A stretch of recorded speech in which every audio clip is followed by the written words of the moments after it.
Oh, if you want your match to appear on stream, stream it in Discord. If you don't, then don't worry about it. The only time I'm going to force you to, or politely request that you stream, is when your record is 3-0 or 4-0. Then I would like it if you could stream. And again, if you have any issues with people finding your game, let me know. Rusty, can you link me the deck list? We'll go ahead and pull them up while our players find their opponents. Yeah, let me go ahead and drop that in.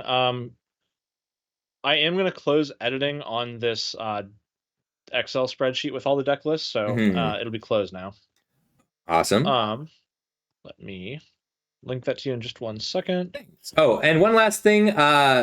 Don't watch my stream until your match is over, but feel free to come by afterwards. Love to have you. I have multiple screens now. I have to make sure I share the right one.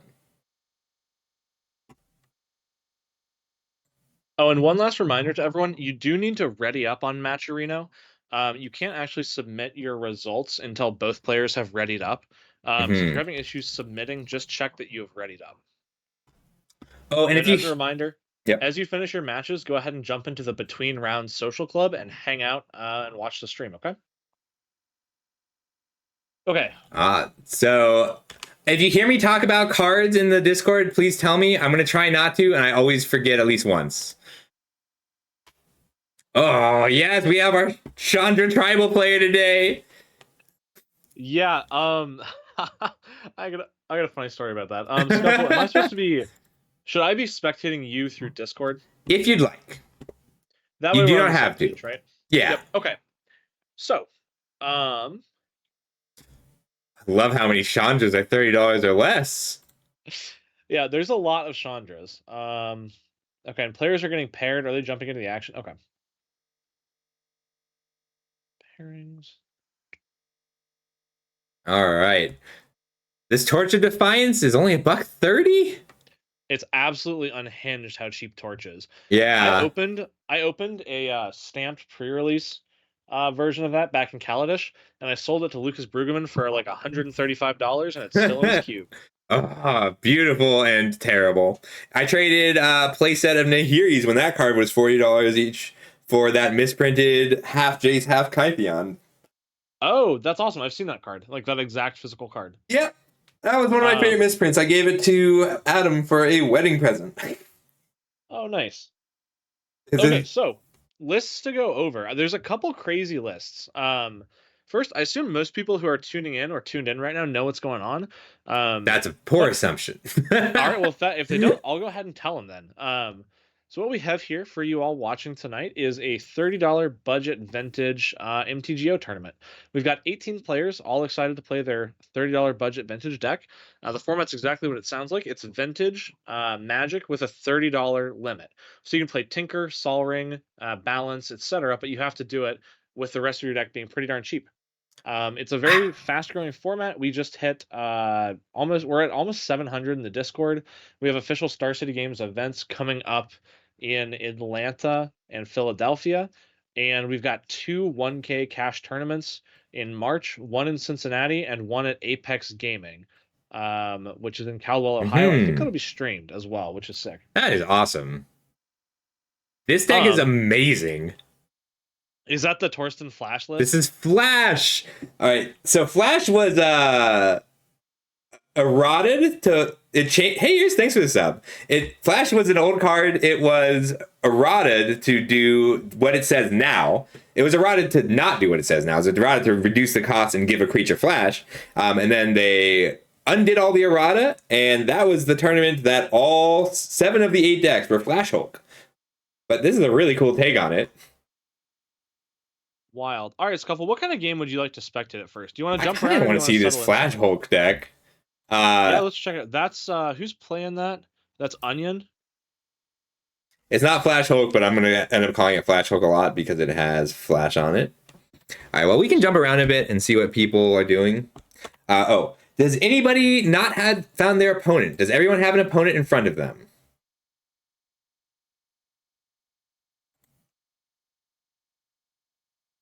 Who's your opponent? Okay, great. Let me know if you still don't have an opponent in 5, please. Nice. Okay, great. I'm here if you have any problems or issues. All right, so we are a few turns in. It looks like Sleight of Hand has fired and hit a solve the equation, but it looks like solve the equation went and got the flash. He's going off.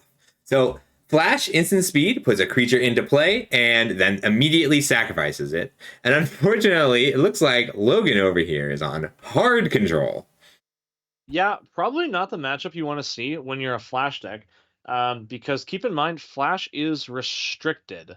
So that means there's only one. And yeah, Scuffle, you will have to do a bit of resizing if you want to get Logan's hand into the frame. I do. We're fixing this yeah, that's up. better. Oh wow, and this is brutal because so flash is restricted, and that's a syncopate. That's gonna exile that flash, meaning oh, It's a big counter war though. wow, is the flash gonna resolve? I mean, that was quite a stack. The counter spell got counter spelled and the syncopate got spell pierced. Now there is a vapor snag, but you can't. There's no chance to vapor snag this before it dies. No, right? Nope, because looks it like no. dies as part of the resolution of the spell flash. So all right, I'll drop the two lists into chat for everyone. No, Ears, if someone was going to stream snipe, they could do it a little bit differently. I don't think we're too worried about that. No, we're not worried about stream sniping because you are able to check how many people are watching your stream at any given time, and right now it's just me. Yep. So yeah, that Torsten died. I didn't see what it put into hand. It definitely put some cards in because Onion Flake's at 8 cards now, and Torsten also made 7 1/1s. Now, luckily, ooh, well, it takes some discipline to do that. I think. 7 1/1s. Logan's gonna go ahead and bounce one just to save a point of life.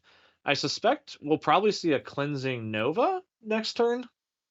It was a good bounce because 7 1/1s is a 3-turn clock and 6 1/1s is a 4-turn clock. So like that's a whole extra turn that they buy from that.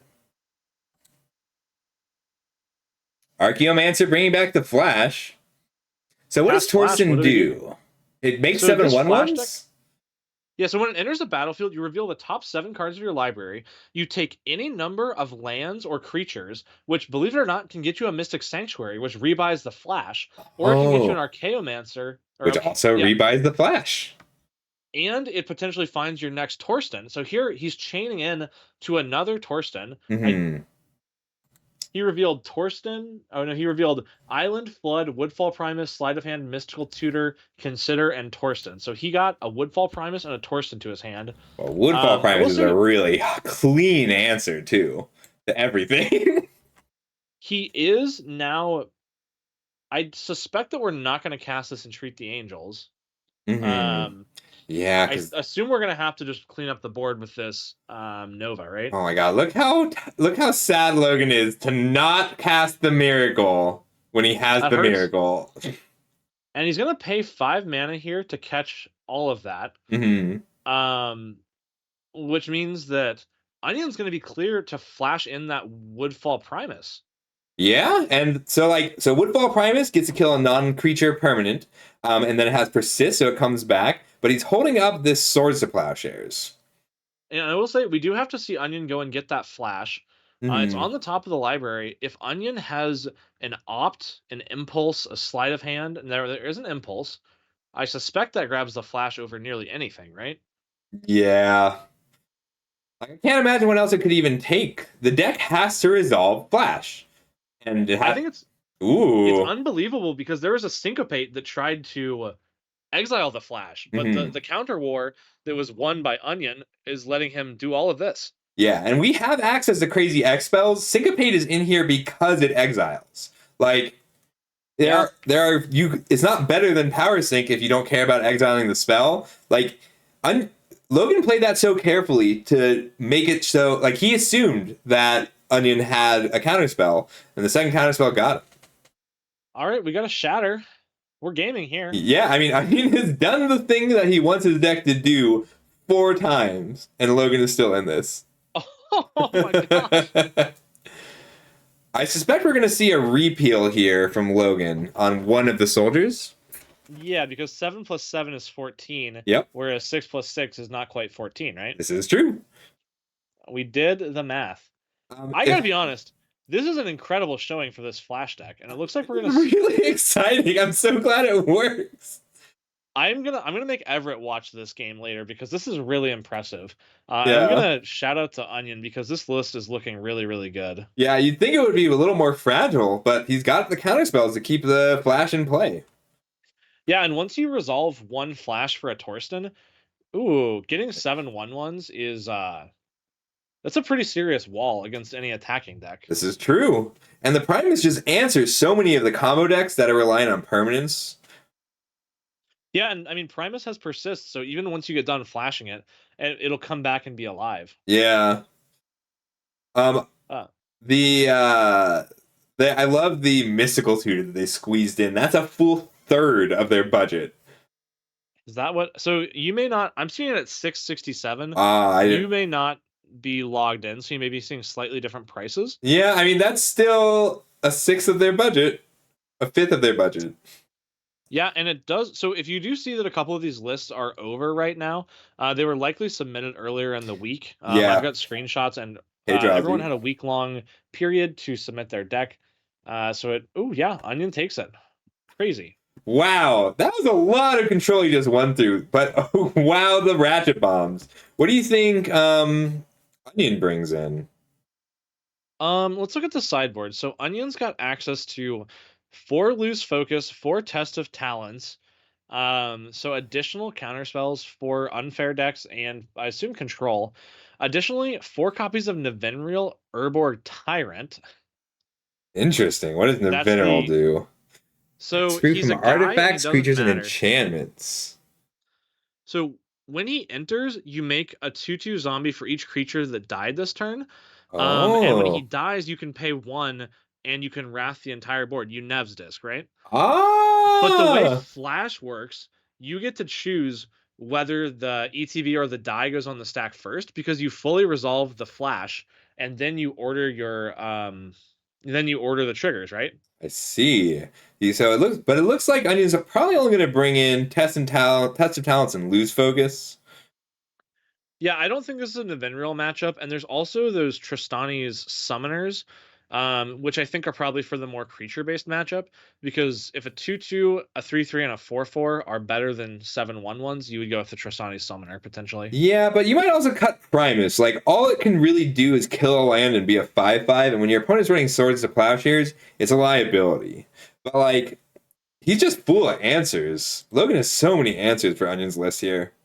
Like, Logan... Now, is he on any containment priests? He has 2 containment priests in the sideboard. Yeah, he's bringing in 2 containment priests, 2 negate, 2 ratchet bomb, and a lantern. Oh.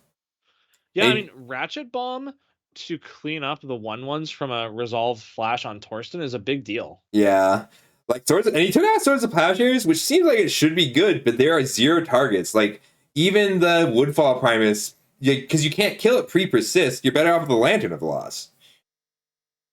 Yeah, no, that makes sense to me. Magic is really hard, Drowsy, but we're playing some especially hard Magic today. So if you want help or have any questions, just ask. J.K. Mandrazi knows what she's doing. I think she's playing Black White Curses today. I don't know exactly what happened in the match, but she top aided our win of Force a couple months ago in a pretty convincing fashion. She got second in that in one of the MTGO events with it against Watchwander. That's one of my... I'm so glad you're here, Drowsy. That's one of my favorite $30 vintage decks ever, and we will definitely come by and watch one of your matches. Yeah, for sure. Yeah, she finished the match in 7 minutes and got the win. That's insane. What did you play against? What list were you facing off on? So, I need Thought Scoured. No, okay. Logan Thought Logan's graveyard. He Thought Scoured himself. Is he only running the AKs, or is he running the frantic searches too, or inventories? I think he's on AKs, which is interesting. For AK, no frantic inventory. I think frantic inventory may just be a cheaper version of AK, but maybe AK is what he had.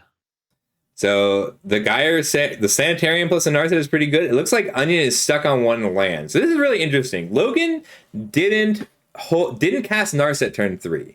He decided... I'm making sure I'm muted. He decided to hold up the counter spell. That makes sense, because if your opponent's trying to hit their second land drop, all you're scared of is them just having the natural flash. Yeah. So here, holding up counterspell, and then I assume we can hit a land drop, ideally. Mm-hmm. Then we can play Narset with Negate and Counterspell up, and then start doing, oh yeah, this is fine for us. I Yeah, I think Onion had to take that first game because it's going to be a struggle for these next two. Okay, and we didn't cast the Containment Priest because that would have given it a window to resolve a flash. Yes.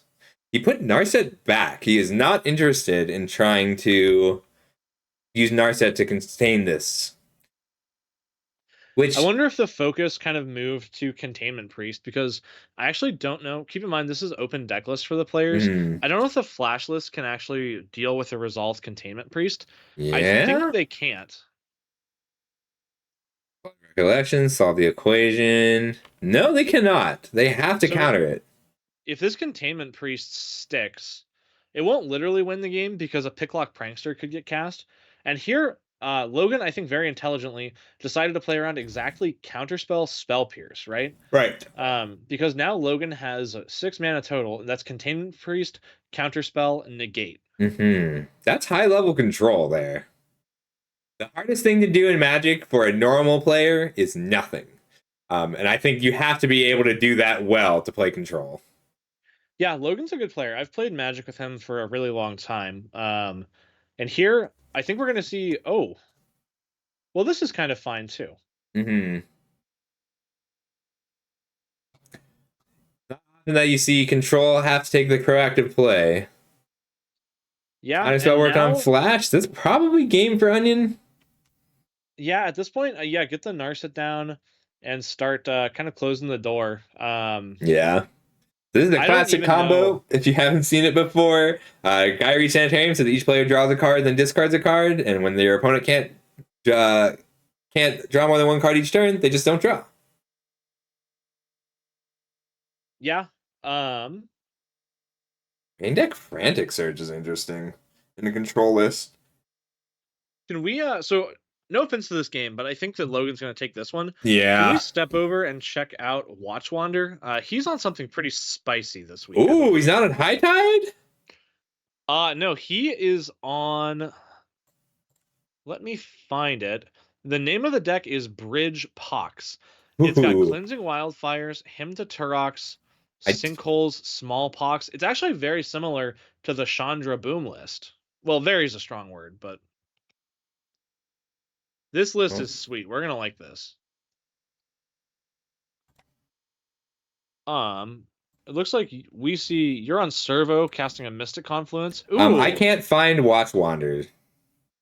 This is a Um, Metallurgic Summoner Mystic Confluence list up against Nick. Whoa. Dark Ritual Lost Legacy. yeah, so that's Servo playing a Wilderness Wreck against Everett playing a pretty stock mono black aggro list. Um, Pretty cool matchup. I believe this is probably sideboarded if there's a Lost Legacy and a Bantus. Yeah. No, Kaiser, Hymn's actually relatively cheap.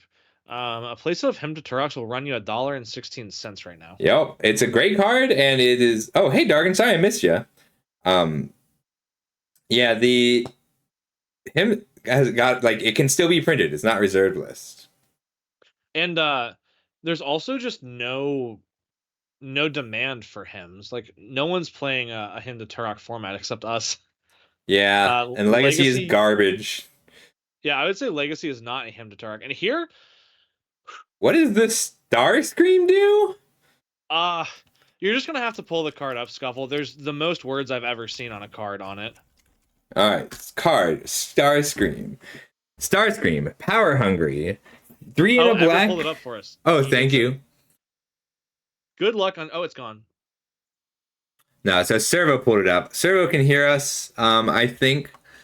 So I'll be a little careful. It is a lot of words. All right, 2, Servo 3. Should not be able to hear us. Yeah, Servo, you gotta mute the stream while you're playing. Servo's deafened right now. I don't think he hears us. Oh. All right, more than meets the eye. When you draw a card, he can hear the stream. If he'll mute it if you can hear the stream. I love his wood on his Reclamation list so far. And on my other monitor, I am watching the Flash list, or the Flash versus Blue White Control game. They're on game 3, and Flash had the turn 2 Flash off of a Mystical Tutor and flashed in a Torsten. But anyway, Starscream, I'll give you the functional text of it.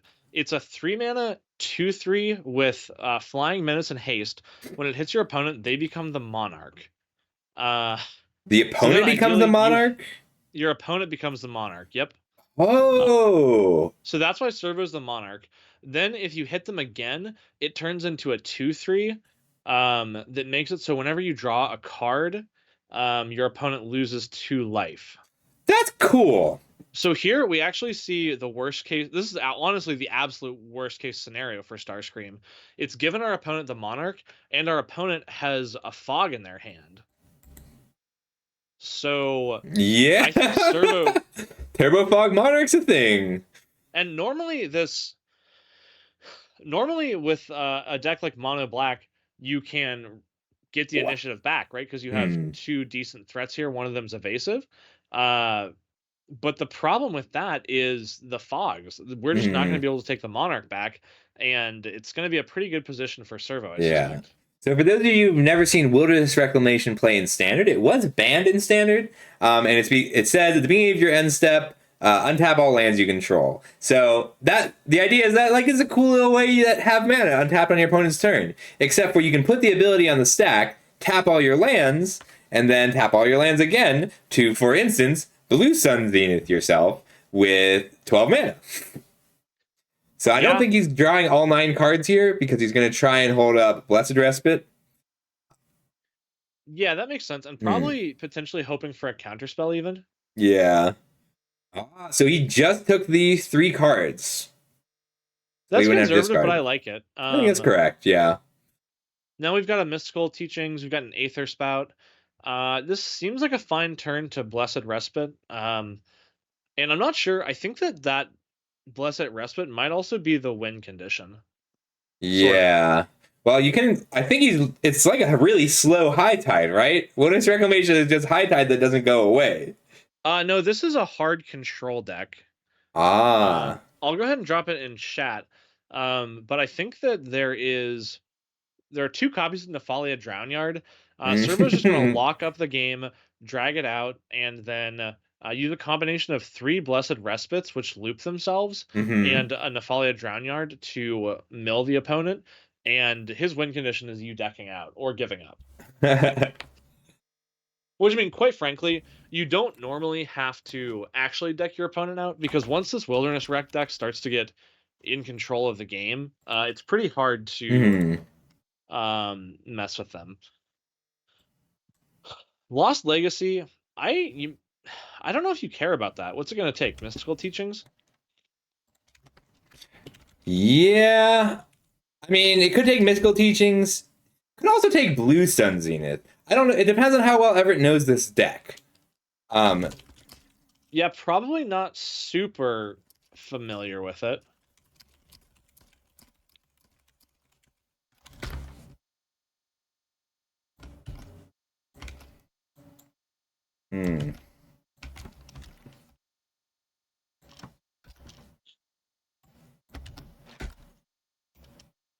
Okay, it was Blue Sun Zenith. That's not a bad one, because I think that is going to be what gets Teachings for a lot. Yeah. The Teachings in response to get a Mindsplice apparatus. That's pretty cool. Yeah, I don't recall. I think he may be on the one of Sprout Swarm as well as another way to lock the game up. No Sprout Swarm today, it looks like. There's a Whispers of the Muse, which is pretty good with that. He may just be looping his own Lost Legacies. He may just be looping his own Respites until the game ends. Yeah, and that'll do it, honestly. Well, this is MTGO, though. Time is an issue. He will eventually win the game by Nephalia Drownyarding the opponent, because keep in mind, to activate Nephalia Drownyard, it's a land that makes the opponent mill 3 cards, right? If you have 4 Wilderness Recs, you're going to have 4 untap triggers, so you can Drownyard your opponent 4 times in a turn if you are so inclined. So like once Servo decides it's time to win the game, and actually has the Drown Yard in play, he's gonna be able to mill over the opponent's library pretty quickly. And I don't see a realistic situation where the Monarch ever goes back to Everett. This is kind of a Yeah, nightmare the scenario, I think. Starscream was a high risk, high reward, and we're seeing the risk.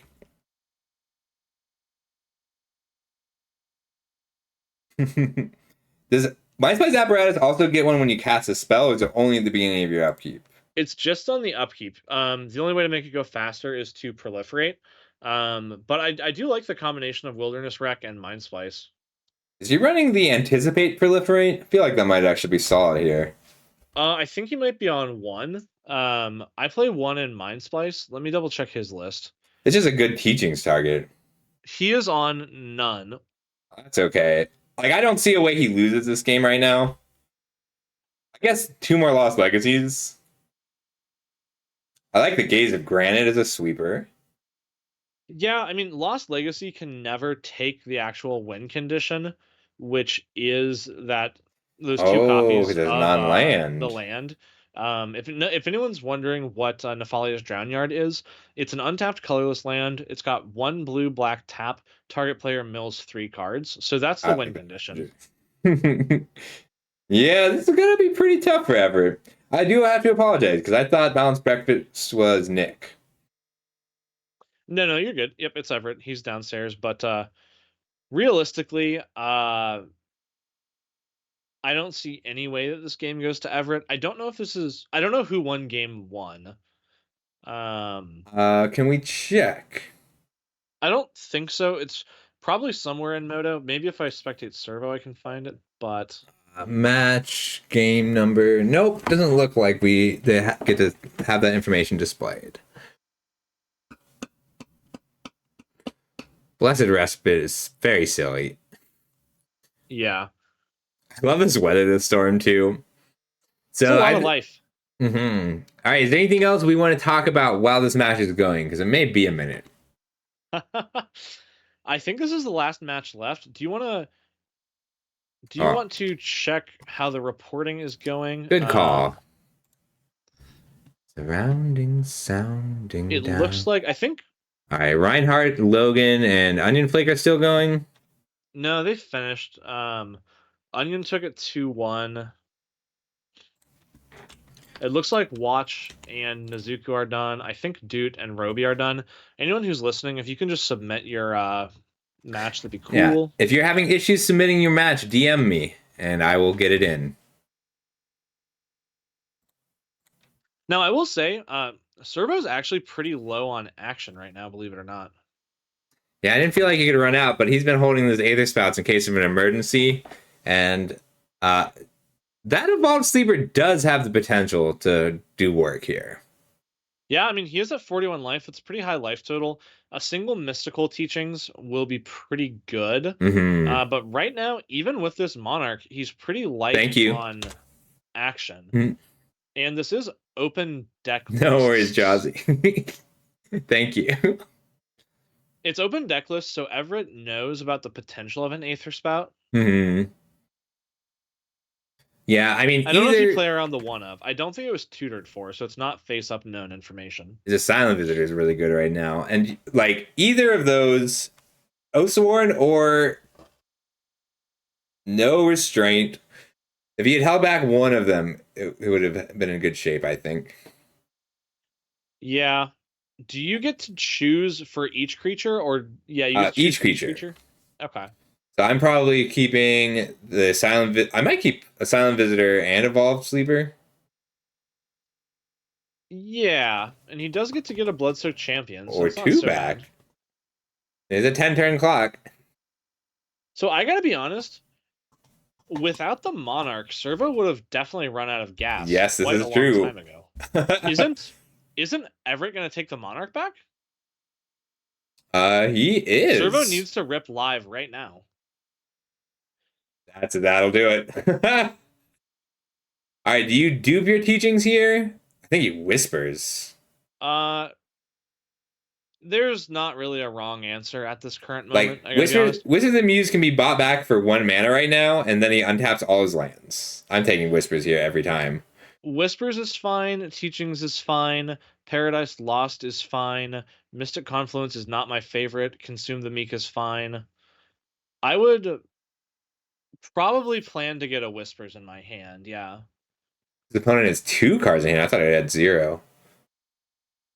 Yeah. No. So we have the Mystic Confluence, and we flash back for the Whispers, and now. All right, he's gonna draw 8 cards here. Yeah, really kind of do whatever. And maybe you just fire off the Mystic Confluence now to bounce the creatures. I don't know. It doesn't really matter if we're being honest. Yeah, I mean, he doesn't even have to draw all the cards here. He might spend all of his remaining mana to just cast a big Erebos' intervention. But Yeah, and just go to 60 life or something. yep. I would actually want to use this intervention to exile both of those Blood-Soaked Champions. I would probably draw until I found a second removal spell, like a Power Word Kill. I would kill both of them potentially, and then eat them with the Erebos' intervention, just so you don't have to worry about them anymore. I like that. The mill win condition is just Nephalia Drownyard. That's it. That's the only win con that we can find. There might be more. Yeah, it's really just the Drownyard. You can technically, well, there's the Metallurgic Summonings as well, actually, which may be a concession to Moto as a format. And there is one copy of Seed Double, which can create a token copy of any creature on the battlefield. So, oh, I like that. Because your opponent is going to have to play strong, him. actually. And just as a reminder to everyone sitting in players meeting right now, you are welcome to jump over to the Between Round Social Club if you want to chat while we finish up this round. Yeah. Scuffle, looks like we lost the broadcast. Oh, no, it's back. Okay. Yeah, sorry. It can take a sec sometimes because of Discord. Okay. Discord works too hard to save bandwidth. So we got some time to chat, so I'll talk a little bit about some upcoming events in the format, if that's cool with you. Please. So our calendar is actually getting really, really full. Like I said, for anyone watching, we're going to be at SCG Atlanta and SCG Philadelphia. And there will be value vintage side events on the calendar. That's $30 budget vintage. Myself and Everett and some other fellows will be there with a bunch of decks to loan out. At SCG Cincinnati, just at the start of the year, we had a thanks for the follow, 48-person Sullivan. Saturday event. Additionally, if you're relatively close to Cincinnati, Ohio, we've got 2 1Ks coming up in March. One's in Cincinnati on March 2nd, and one is at Apex Gaming in Caldwell, Ohio on March 16th, I believe. What's up, Sullivan? Good to see you, man. Appreciate the follow. Yeah, so a lot of great stuff coming up for Value Vintage. This is, I would say, the best time ever to get into it. I'm the most excited for it that I've ever been. We spent a lot of time testing for the 1K just in the past week. It's been really, really fun. That's great. Then additionally, we've got another Moto tournament scheduled. We've got a Spell Table tournament scheduled. All of that's in the Discord, which, okay, looks like Servo takes the match. I'm so excited by the list we have here today. Yeah, I suspect that's the last match in round 1. I need... Servo, was that 2 or 2-1?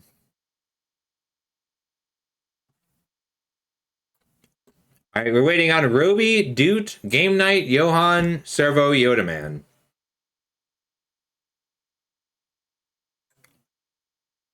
Sure. All right, Servo, was that 2-1 or 2-0? That's sweet. Oh, okay. All right. It looks like... So I need Game Night and Johan. I don't know that.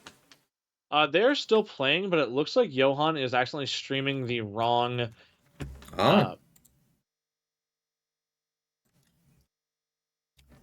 You're good, but you are streaming your deck because MTGO is like that. If you wouldn't mind sharing the screen where you're playing, I'd appreciate it.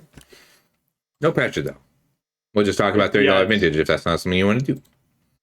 Yeah, Johan is currently streaming the wrong screen. It looks like they're resetting it for us. Thank you, Johan.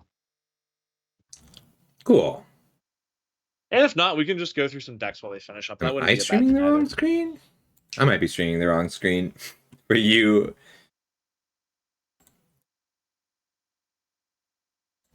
Sure. So Sullivan asked a really good question. It looks like Johan is live. Wait. Doot 120 over Roby? Or Roby 1. Okay. Okay, thank you. All right, the last one's still going. Let's pull that up. I'm sorry, Russ. I have been streaming the wrong screen for Oh no, you're you. good. Yeah, Match Arena is showing right now. It looks like. I just got this up. Great. Alrighty, so here it looks like we've got honestly what I would consider a pretty classic matchup. We've got green-white initiative versus mono-black aggro. Here you see a flipped Starscream. Looks like we have a giant seasoned dungeoneer, an elvish spirit guide in play, and I believe that's a circle of protection black. Another which is intended- sunscreen? Starscream? Starscream's Starscream. very, very good. I think that's the future of mono black, truthfully.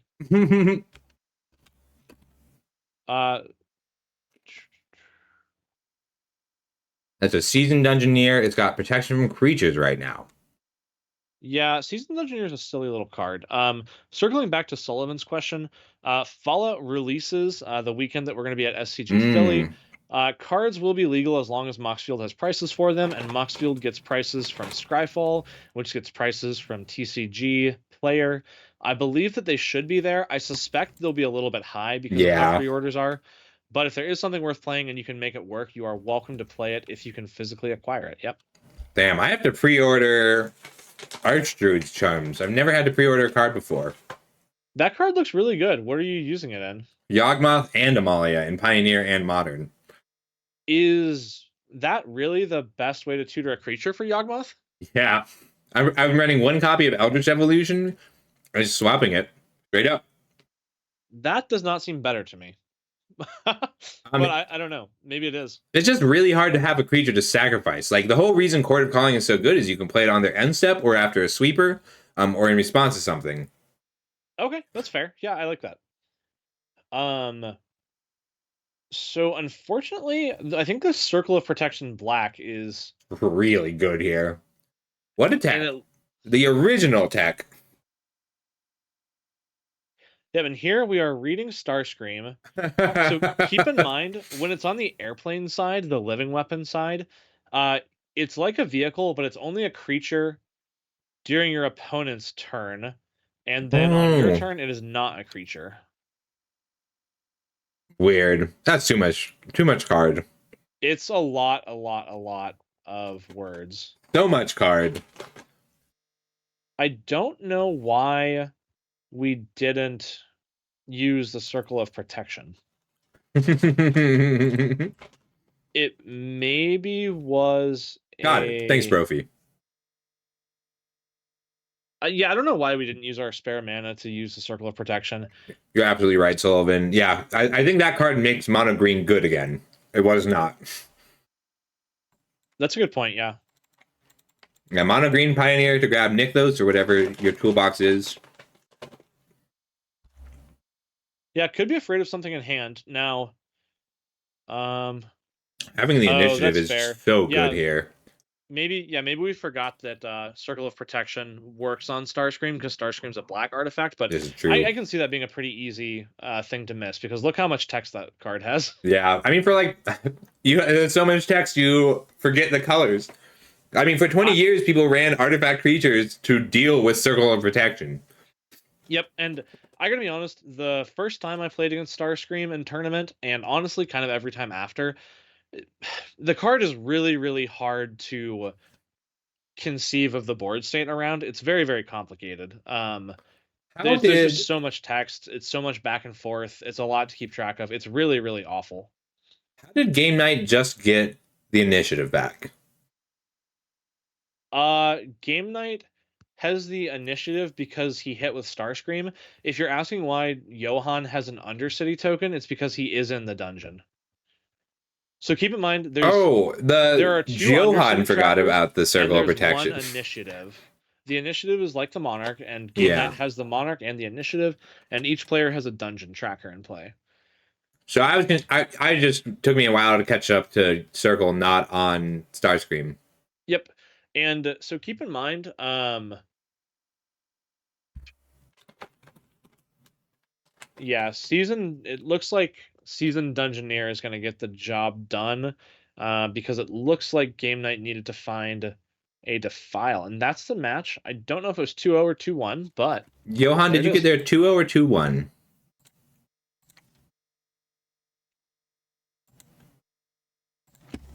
Johan and Game Night, was that 2-0 or 2-1? You're good. 2-1 Johan? All right, so that's the round. I'm going to go ahead and pair this next one.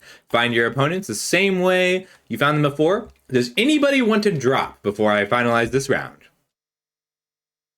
3, 2, 1. All right, round over. We're going to go ahead and post the pairings for the next round. All right, so I would really like to see. I would like to see Ben's deck get played. He's playing a list with 4 Vengevines and 4 Hogaks in it. Oh, okay, all over that. Zonks is playing a Channel Lich's Mirror deck. One sec. Okay, everybody, find your opponent. If you don't have your opponent by 453 or 653, X53, let me know, and we will get it figured out. And then who was the Dredge player you wanted to see? The Vengevine list is being played by Ben Zark. Ben, we'd love to see you stream your deck this round, if you wouldn't mind, or whoever Ben's opponent is. If they can't, Watch Wander's playing a cool list. Yeah, you're good. Take your time. Everybody, find your opponent. Let me know if you don't have. Let me know if you don't have your opponent soon. There's a Sultai Snow list that looks pretty cool. Lost Ben's list. I wanted to see it. Curses is obviously very, very cool. There's a Martyr proc Abiding Grace list, which is cool. Awesome. Lots of cool ones today. All right, where is... Here's Ben. Cool. Oh, Ben's Arc is Tyrant? I don't think so, actually. I did notice the similarities, but I don't think they're the same person. Okay. I think we saw him play this deck a little before. Yeah, we may have. I'm excited to see it. Having the Asthma package is very, very cool.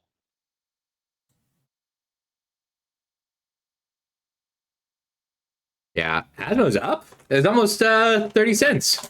Ooh, crazy money right there. This Vengevine is half the budget.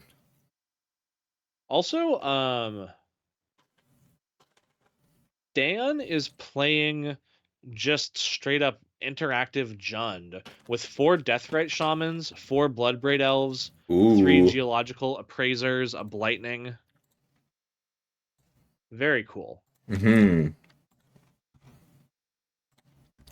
Very excited to see a little. I want to see the Chandra list at some point too. Chandra Tribal, love it. If you go back to Ben, he is streaming now, and we can see. Lovely. Oh.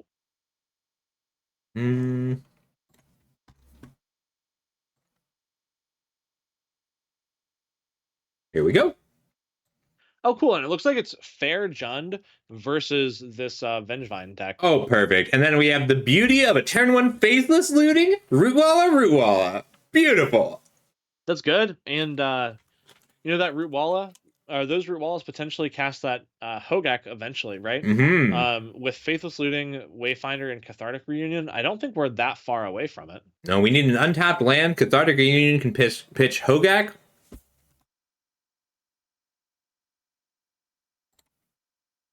Yes. Got it?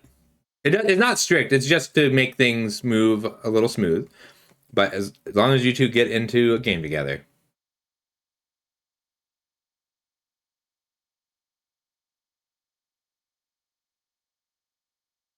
You can go yell at him. If you have any issues, let me know. Try it. Well, let me message Rev.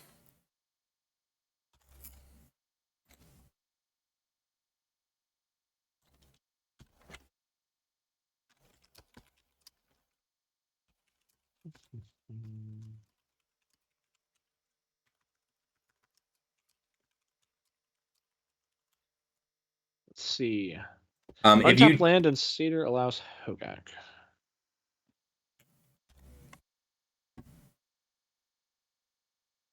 if you don't have your opponent in, so 453 and then 450 X58, if he hasn't gotten back by X58, let me know.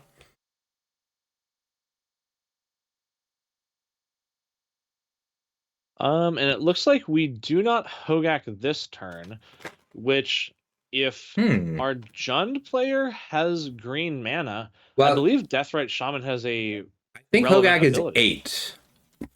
Yeah. So I'm just saying if we have green mana on the Jund side, that Hogak might get gobbled up right now. It might happen. But that's a turn. Like that, it takes a turn to do that. So it's still not the ideal thing. Yeah, but at the same time, if I'm a fair Jund deck, if I get the chance to eat a Hogak with a Deathrite Shaman, I'm very pleased with that, right? It's true. Scuffle, help me remember. What formats have Deathrite Shaman and Hogak faced off in? None. Deathrite's banned in Modern and Legacy. Sick. What a fun format we have. Oh, there's that Cling to Dust. We don't even need a green source. Oh, thank you, Brophy. I'm a big fan of Cling to Dust. You're right.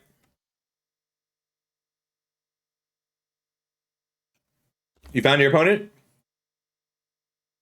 Great. Thank you. That's good enough. Alrighty, so with the loss of that Hogak, with the loss of the Hogak, we don't have the biggest board. Maybe we can mill over another Hogak. There are 4 Hogaks, 4 Vengevines in the list. There's a Vengevine, unfortunately. Ooh. I mean, you might be able to go for it with the reunion here. We don't have mana for it. We only have 3 total, I believe. Yeah. So we're going to be just chilling this turn, really, really hoping that our opponent doesn't find green mana for that Deathrite, right? It's pretty interesting, like, so in a normal game of Magic, you'd really want to attack first with the root walls to threaten that activation. And then they can't block with the Deathrite because that's, the threat of activation is more valuable than the activation. But the chance that you can hit a Hogak or a relevant spell off the Wayfinder means you have to play it pre-combat. So you don't get to do the thing that the creature combo decks usually want to do, which is sneak that damage through. That's a really, really good point, actually. Inquisition will take one of those 2 Cathartics. Could be a lot worse. Keep in mind, Tyrant, that's the Root Walla player, has, I believe, a pair of Faithless Lootings in the graveyard. So there's more going on here than it looks like there is initially. Yeah. But he can't untap. He can't untap the Snarl. Holding up green-black would have been huge here. Yeah, another land's not what we wanted to see, but the Cathartic Reunion might be able to sculpt it. Yeah, that's exactly what you're saying, Sullivan. Like, you can't make the free attack normally. Like, the risk. I think Sullivan's saying that correct. The way the math worked out, it would still be okay to do that. Well, because he didn't have enough mana. That lightning axe has to happen. There's the attack. There you go. Look at that. Threat of activation. It's beautiful. Yeah, and you could definitely lightning axe the Deathrite Shaman, especially because we put some lands in the graveyard now, so it's actually a mana dork for the first time this game, right? So if my opponent blocks here, I'm actually firing Lightning Axe at the Deathrite Shaman, because I assume they don't make this block unless that last card is a Lightning Bolt. I was going to say, if my opponent blocks, I say, so you wouldn't pump because you think the block would be bait to get them to spend their mana pumping? Correct. I see. I love creature combo decks. So here, I think you might want to remove the Deathrite Shaman, because not only can it threaten to gobble up your Vengevine, it could also be the 4th mana to cast a Bloodbraid Elf or a Geological Appraiser, which would really put a lot of pressure on, right? Oh, he gets all 8 Bloodbraids! I didn't even think of that. Giving up the Neonate does hurt a bit. Like, you wanted that card, and you wanted that body. But all 4 Appraisers and all 4 Bloodbraids is amazing. Yeah. Appraiser's pretty cheap. Bloodbraid, I think, is also pretty cheap, but Deathrite Shaman's a real cost, right? It is. It's like $2. $9.64 for a playset. I'll go ahead and drop this Jund list in chat. Ooh, and thank you. Here is the Hogak list in chat as well for anyone following along at home. And remember, if you want to build these, it's only $30. You can build any of these deck lists for $30 in real life or $6-ish on MTGO. Yeah. Depending, I think that baubles are a little bit expensive on MTGO. I think baubles are like 6 tickets each. That tracks because they didn't get the bro treatment is not as plentiful online because there's no collector boosters. Is that why? Because I was gonna say I know that we really it really discounted the price in real life, but Yeah, it's there's a weird thing because like collector boosters are so and set boosters are so popular where you can have a whole bunch of those bonus sheet cards in paper, but on MTGO they don't do that. Why would they? yeah. And we did ban a Hogak, so for the first time in this match, a Hogak's coming out to play. And what answers does Jund have for this? Maelstrom Pulse? Kill it before it gets play. That's the usual way to deal with a Hogak. That card is super banned for a reason. There's Riveteer's Charms, which is hot. Oh, sacks a creature with the highest converted mana cost? Yeah. Yep, which will always be a Hogak in this deck.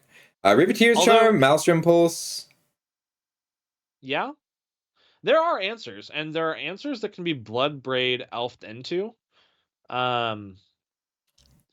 will also say, this Sentinel is pretty cool. I know that's a card that's been really impressing people in the Magic Online Vintage Cube this run around.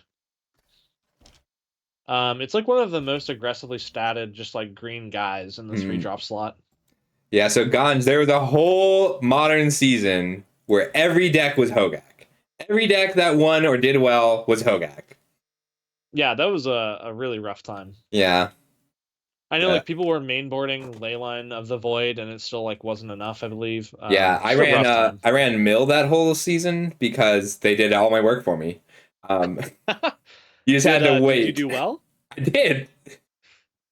All right. So, that just goes to show, no matter what the metagame is, you can always come at it from a new direction. Mm-hmm. Yeah, you would go Scheming Symmetry and then Archive Trap. Oh, okay, yeah. And then they don't get the card off the top, but you do. Yep, and and they had to shuffle, and you could also against Burn, I would run 1 Vampiric Rites out of the sideboard. So I would Scheming Symmetry 100% of the time. They'd go get Eidolon of the Grey Rebel, and then I would go get Vampiric Thirst, which is whenever enchanted creature deals damage, you gain that much life. And they can't beat that card because now every time I play a spell, I gain 2 life, and every time they play a spell, I gain 2 life. And the best case scenario is kill their own creature with a lightning bolt, and I gain 2 life. Huh. Okay, yeah, that's smart. I like that. This is a really fun format. I never beat Hogak in the top 8 with that deck because once they played me once, they knew not to actually do any self-milling, and we'd just sit there. Gotcha. And here, it looks like we're willing to go Hellbent to clear out that 4/5. That is the last chance we have to clear it with a Lightning Axe. And I suspect we're just going to turn him sideways here. Wow, that Sentinel is a beautiful addition to Jund. It's a huge body, and it filters your cards. It always blocks. You get value over time, and you're happy to have lands in Jund. Yeah, card is good. I think that Bolt is a little premature. I think you could wait for the pump, and... No, I like this because... Wait, have blockers been declared? No, we're in the declare attackers step. Okay. Oh, and this gives a free... I don't like the timing of these abilities at all. Yeah. But it's okay. The Lightning Bolt should have waited until a pump, perhaps, and I think the Deathrite Shaman could have had a free block on that unpumped Root Walla or the Wayfinder, because Deathrite Shaman's a 1/2, so he could have soaked up some damage there. And it looks like we may see Geological Appraiser, perhaps? Okay. We've got Bloodbraid Elf at home. Can it find a Terminate for us? I think this is almost like minus the haste. I think Discover is just a lot better than Cascade. It is nice that you can like put a counterspell into your hand. For sure. So here we're casting the Sentinel. That's a lot of power and toughness for 4 mana. But there's still Hogak. Yeah, the 8/8 is a little bit troublesome. just a little. If Hogak rumbles, you can trade Sentinels plus Geological Appraiser for the Hogak, and then you can eat it with the Deathrite Shaman. I think Jund might actually be okay here. Well, you'd have to trade... Hogak's an 8/8, though. So he's only trading not a 6/6. It is a free 8/8 with trample. Yeah. I don't know. I guess I just did my math wrong. Yep, tough life for John. All right, so I'm actually going to take this opportunity to take my dog. So, are you good managing things for 10 minutes or so? Yeah, just leave me here. That's fine. All right. I'll be right back. Get us through sideboard and all of that. Thank you. All right, so looking at it from the perspective of the Hogak player, we've got sideboard lightning bolts. That makes sense to me. I don't think the grudges need to come in. It looks like we don't like the lightning bolts. Yeah, because don't forget, this is also an Asmo deck. We didn't see that side of the deck, but there are Asmos here. I will say, without any local chase daredevils, the food production is never going to be as massive as you would see in a more dedicated Asmo deck. So an unchecked Asmo isn't going to dominate the game as much as it does sometimes, but it's going to be pretty good. Looking at it from the Jund perspective, Sullivan,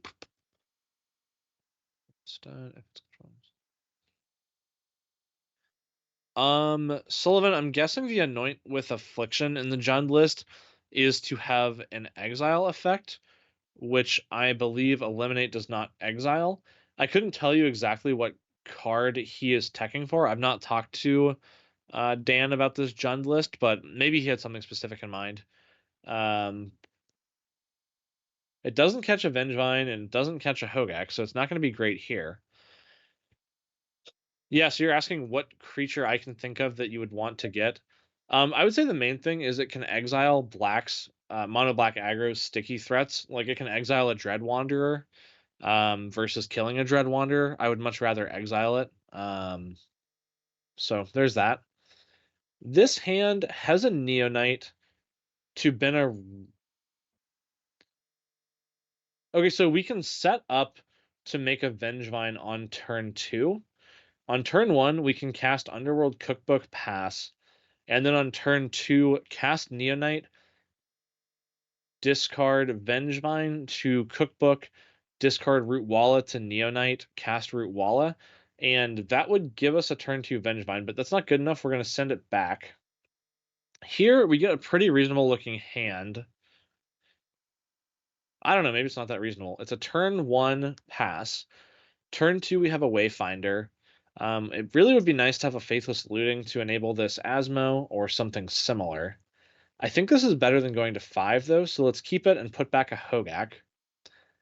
I could see keeping the Hogak, especially because we're gonna get another land off the Satyr Wayfinder, but Tyrant definitely knows their list better than I do, so who am I to judge? Best draw here, I suspect, would be a Street Wraith, because that would let us cast the Asmo. Insolent Neonite is probably not far behind. Just drawing something is fine. Looks like Tyrant realized they should have let on their game trail, but I don't think that's going to make a significant difference. So I wouldn't stress that too much. We'll play the Neonite. That's a 1/1 with Menace, so it can get in for some chip damage.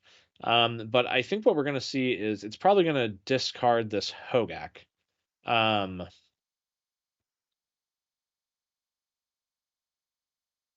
Everett, let me see if I can get you another mouse. That is unfortunate that that's happening. I was having pretty good luck with it earlier. But let me see what I can find.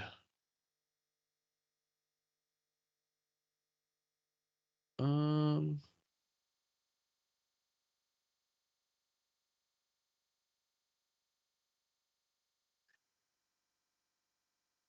um,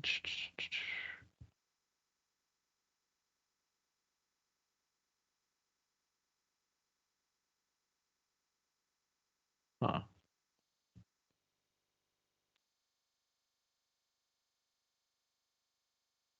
Huh.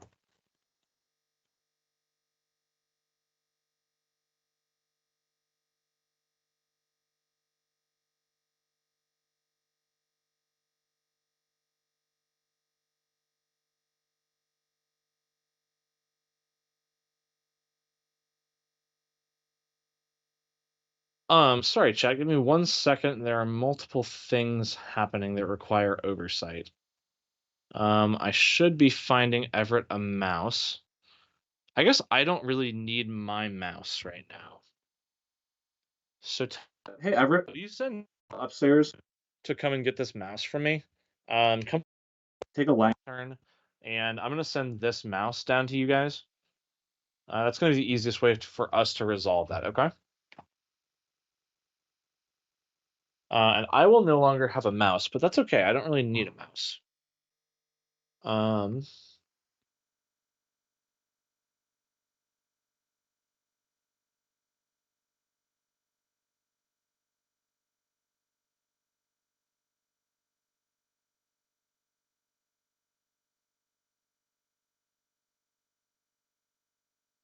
um,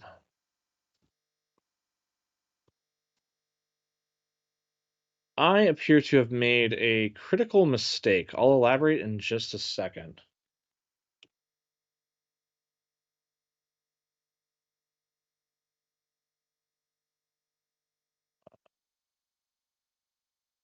All right.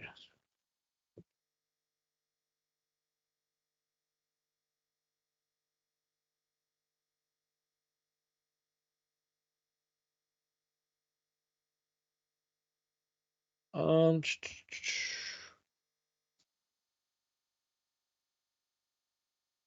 mm, that's my fault. Checking.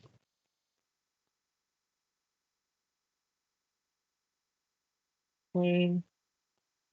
Please say you can play, but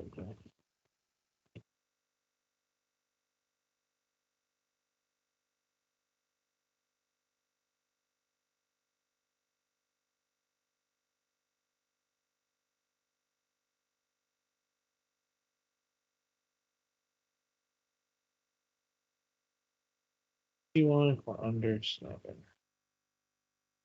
All right, sorry, chat. I just had multiple things come up, but I will explain in just one moment.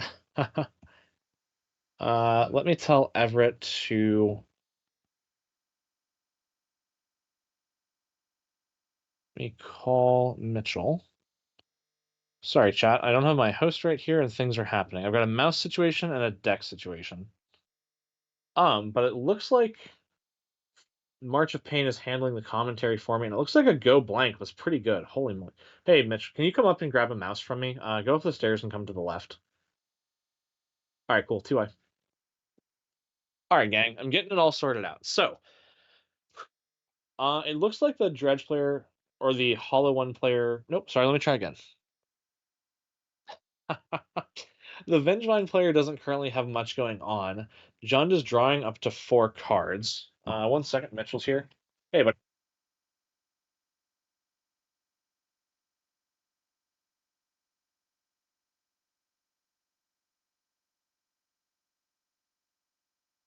all right. I've resolved one issue. The other issue was that one of the players in our tournament wasn't able to get their cards. They had a card hoarder order that didn't go through. And because of that, I lent them an old deck that I had available as a loaner.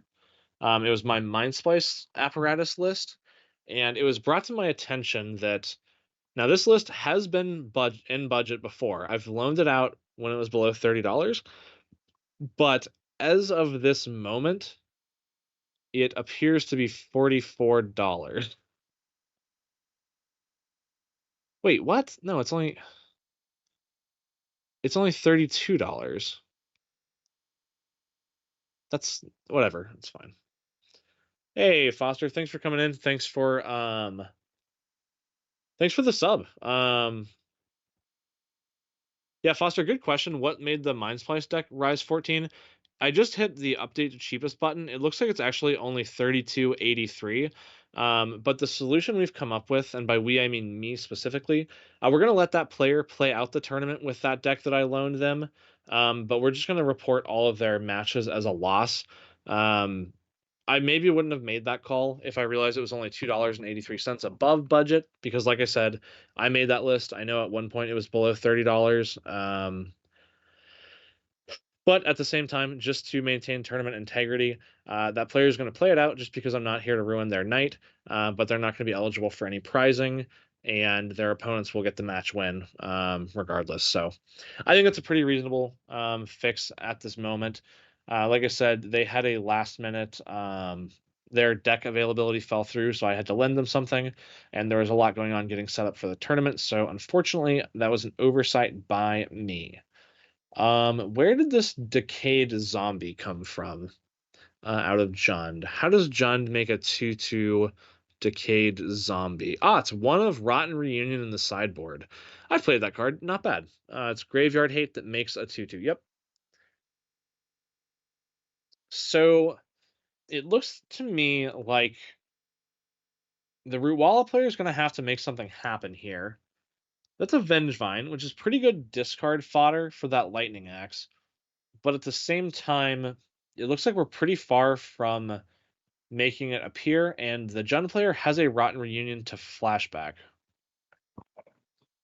Everett, the computer is behind the couch. If you're facing the television, it's on the lower left side. You're going to have to slide the couch out a little bit. Lower left of Entertainment Center. Alrighty. Everett, I have faith that you can find the computer that you're using. To be fair, it is behind a couch that's facing the opposite direction. So I will take at least partial responsibility for that. Yeah, Thane. That's a good point. I think a Faithless Looting would go a long way. Like drawing a couple Root Wallas would be good. But another Bloodbraid Elf adds a lot of pressure. And who knows, maybe we'll rip a Blightning or something. Leg Engineer. What do you name with that? Satyr is like reasonable because there's a Satyr in play, but Lizard would catch all the Root Wallas. Vampire catches the Neonates. Yeah, that makes sense. Just get rid of the Root Walla, clear the way. It doesn't look good for our Root Walla player. The name Lizard is funny, but you have to say a Satyr in the hand is worth 2 lizards in the bush. So we might as well just get rid of the creature that's on board and make it even harder for our opponent to generate a Hogak. Awesome. Sorry about that, Everett. Thanks for letting me know. I've got Everett set up downstairs in my living room. He is playing on my living room television that has a PC attached to it, and I gave him a very, very poor mouse and keyboard. All right, there's that Faithless Looting that we wanted to see. But there's no Asmos here. There's no Root Wallas. That seems like a fine concession to me. And it looks like... Oh, that's not the match. Excellent. I forgot that our Hogak player got there in game 1. That's really good news because Scuffle isn't here at this moment, and I'm glad we will still have something to watch because I can't control what's on the stream visually. I'm just along for the ride. But yeah, looking at this, I don't know if there are any changes for our Hogak player. I think it is just going to be what it is, but I will say this Jund deck has a lot of pretty good graveyard hate. Luckily, there's no Scavenging Oozes, which is a card I would kind of expect a Jund strategy to utilize, but the Jund list is not that green. Yeah, it's pretty green. Yeah, I'm interested about the exclusion of Scavenging Ooze. I actually really enjoy Scavenging Ooze in this format. We have a turn 1 Asmo. That's something we haven't seen so I'm far. back. Hey, what's up, Scuffle? Looks like I missed a hell of a game too.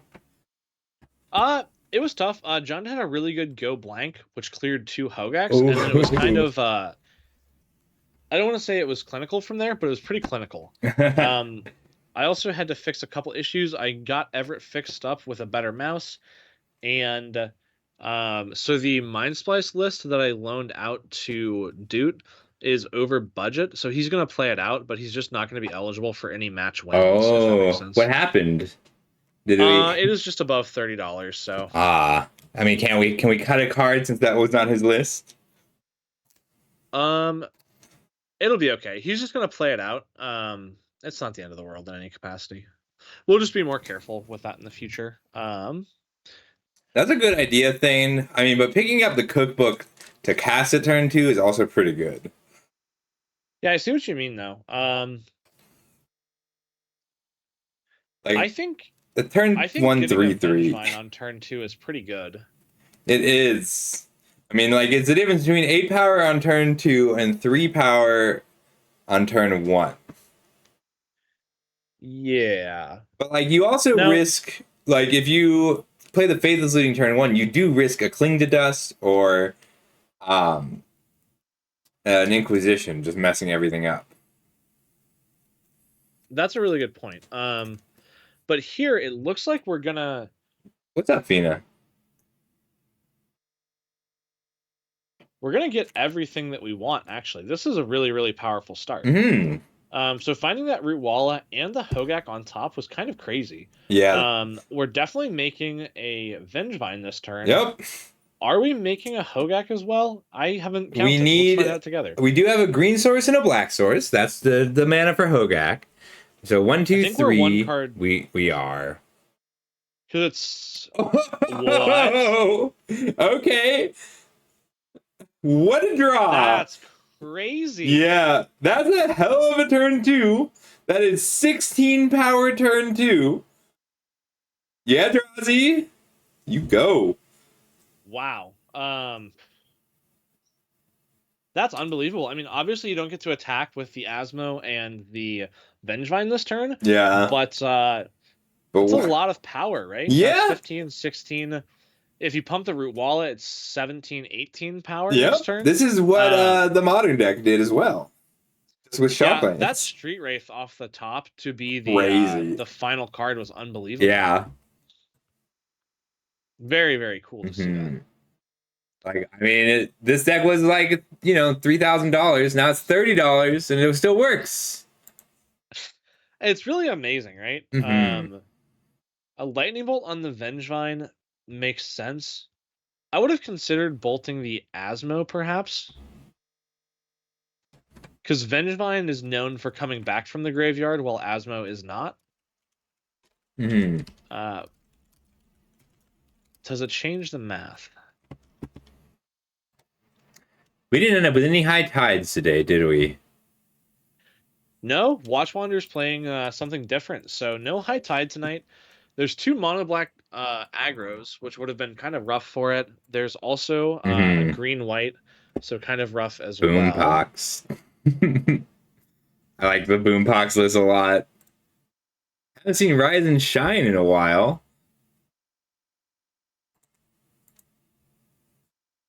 While I was out, I had a space heater arrive that I ordered online, and now my dog is just in front of it. Very happy.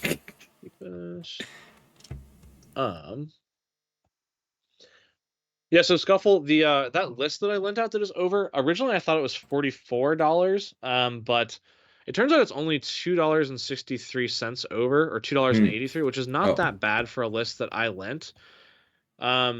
That person did lose the match, so it doesn't change anything. Do you think they should be eligible for match wins, or should we just let them play it out and have no match wins? Keep in mind, this is a list that I made and was $30 at some point, which I think is pretty reasonable. If it's $2 over, what's their record right now? I think they're 0-2, but they might be 1-1. I think we just allow it. I was going to say what we should do is adjust it. We should allow for the adjustment down to $30. Yeah, that makes sense. And they've got some time right now. Mm-hmm. Yeah, that's perfect. Because, part of it... So, in a normal tournament, we wouldn't usually allow substitutions. But part of the brewing fun is matching it to $30. Wow, I blinked, and he's at 1. Yeah, and the thing that makes this really tricky is that this was a list that I provided as a loaner, and it was only lent out because we had a last-minute issue come up. So there's a lot of confounding factors.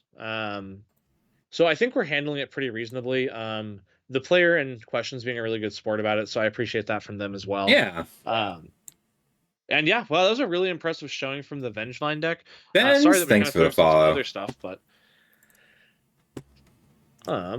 All right, let's see who else is playing. Servo's Ooh, going. can Fool's we check going. out Fool? Yeah, what's Fool on today? Oh, this is that Sultai Fool? Snow! Yeah, yep.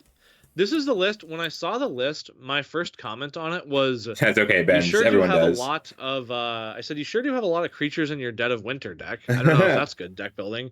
And they said, Dead of Winter doesn't affect my snow creatures. And I said, oh yeah, that's a really good point. I didn't know. Oh, but Armageddon's on the other side. Okay, but it's not that bad because we have one land in hand.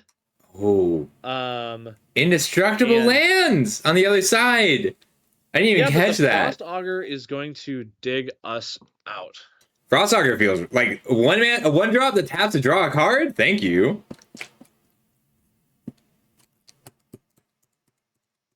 Yeah, I mean, as far as getting busted, this is not that bad.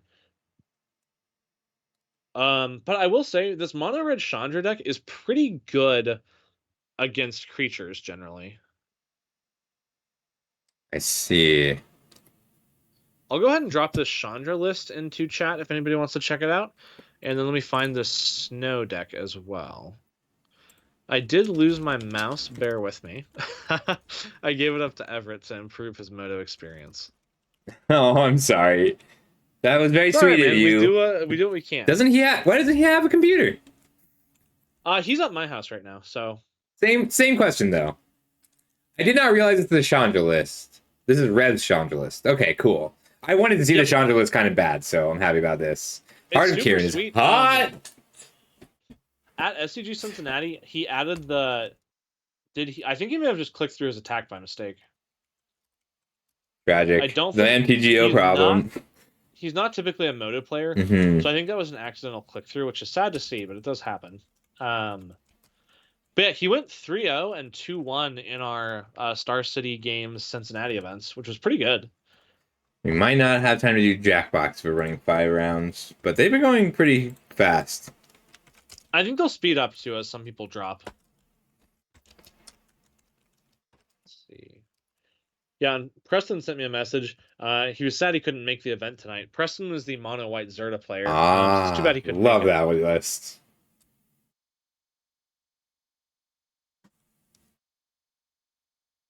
I think I'm going to see him Friday at our Columbus event, though.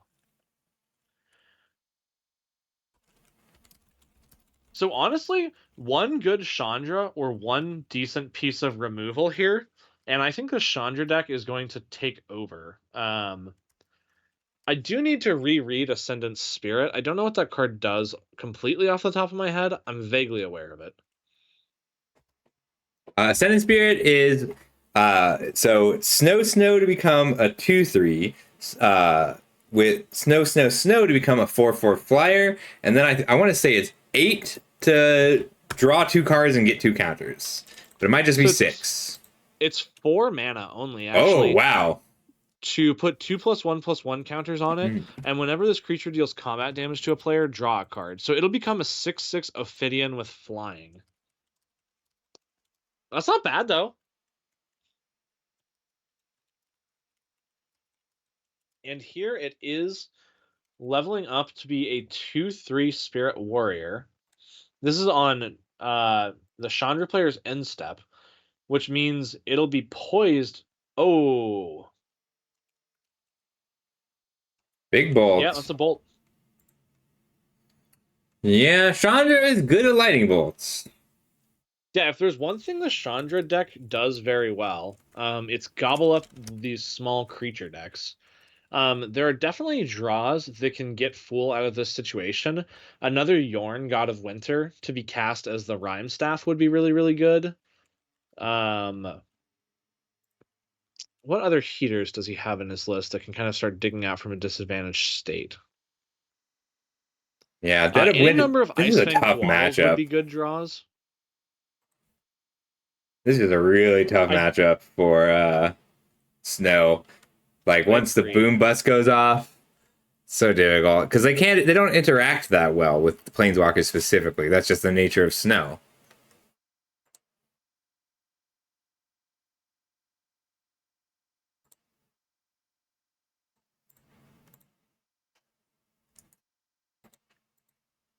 All right, cool. We are resolving that deck list error. They have sent me the changes. Nice, excellent. So that's fixed. Very, very good. What did they change? They cut a Baleful Hey, Strix. Watch Wander. Let me check. They cut 2 Preordains and a Baleful Strix for 2 Impulse and a Rona's Vortex. That's pretty significant savings, so that does fit Yeah. in budget. Rona's Vortex is still pretty good in that list too. Yeah, and Impulse is nothing to complain about. Once you have a Mindsplice in play, it's pretty comparable to Preordain. I guess you don't need a 3-mana draw 3 when your 1-mana 1/2 draws so many cards. Firemine, thanks for the follow. How you doing? Yeah. Bringing some Niv to the table. Firemine, that's a really good question. Let me drop the entire deck list spreadsheet so you can see everything. It's pretty close. So the biggest thing we're missing is initiative. Just because initiative is so expensive on MTGO, even though it's cheap in real life. So there's not as much of the I can't remember the 3-mana 3/3 that gives you the initiative. White Plume Adventure. White Plume Adventure. It's always a little underrepresented. Yep. There are 1 or 2 White Plume lists. There are 2 mono black aggro lists, which feels correct. Mm-hmm. There's no 8-rack and there's no High Tide, but I think that's so the play. Watch Wander is a fantastic High Tide player, and he is off it today. Oh, hey, Watch Wander. Yeah. Oh, you're right, Watch Wander, because it's any number. For some reason, I thought it was 3. Maybe it was just a space issue. Like, it looks like these priests are main deck, and they've got to be coming out for something.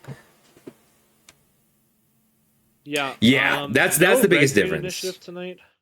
Yeah, Glacial Rev would be a good addition. I wonder if that should come in or be in the sideboard. And then there are also a lot of people who do have specialties. Like Troy's not here today; he would be on Affinity. And like we don't always get to have curses because we only have one really good curses player. But there's a lot of room for flexibility. I'm actually surprised by the lack of Affinity and one-turn kill combos. Yeah, thanks for the follow. Too late, Drazi. You took too long. You have to settle for great now. Aren't you like undefeated with curses in these tournaments? She's been doing really well. I've not seen her. Oh heck yeah, Firemind! Happy to see you there.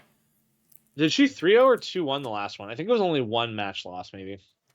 Yeah, she lost to Watch Wander in the finals. It was a really good match. Oh yeah, I remember that. That was a really good game. Mm-hmm. That was the Blossoming Calm versus Bond of Insight situation. I'm impressed that Fool didn't scoop to the second Armageddon. Like the first Armageddon is rough, right? It hurts. It hurts the soul. It makes it hard to win. The second Armageddon, I scooped to that. But they're in it. Yeah, I mean, for getting busted twice, this really is not that bad. This is the third Armageddon. I would have a hard time not activating Frost Augur there, but maybe we do need to be able to pressure. Yeah, sorry, really Small. I can't play my deck really either. Excited that you can make it to some of the 1Ks. That's awesome. Yeah, I can't play it either, Small, because it's zombies with attractions. Yeah, Poxwalkers not being legal is tough as well. Yeah, that one hurts. Poxwalkers is huge. We do have a spell table tournament that Thane's actually going to run for us that is scheduled for February 3rd, I think. Thane, can you confirm if that's the right date? But that's a great opportunity to play all of those things that are not necessarily represented on Magic Online. And here we see this Heart of Kirin putting in some pretty serious pressure. Yeah, I mean, they can't hack into it either. Like, normally they'd be working on these Chandras. Yeah. And I think this game really shows, like, the kind of complete extra... I don't know, the extra angle that was added to the Chandra list by putting the Cleansing Wildfire Boom Bust package in. Oh, nice. Yeah, February 25th is going to be our spell table tournament. Oh, awesome. I'm glad you're still doing those. I'll cast them if I can. Yeah, that'd be awesome. It's only... I might not be able to do it because it's Denver, the RC. Oh, sure. Looks like Logan is still going with what looks like to be a barn burner of a control mirror, if we want to check that out. Sure. What we have here, we've got Logan playing really just, hard blue-white control versus Roby on a blue-white miracles list. Oh, I love that. They both have some number of Entreat the Angels, I believe. I mean, they both have. Let me make sure I'm muted. They both have Entreat the Angels, and then enough ways to bounce each angel. Yeah.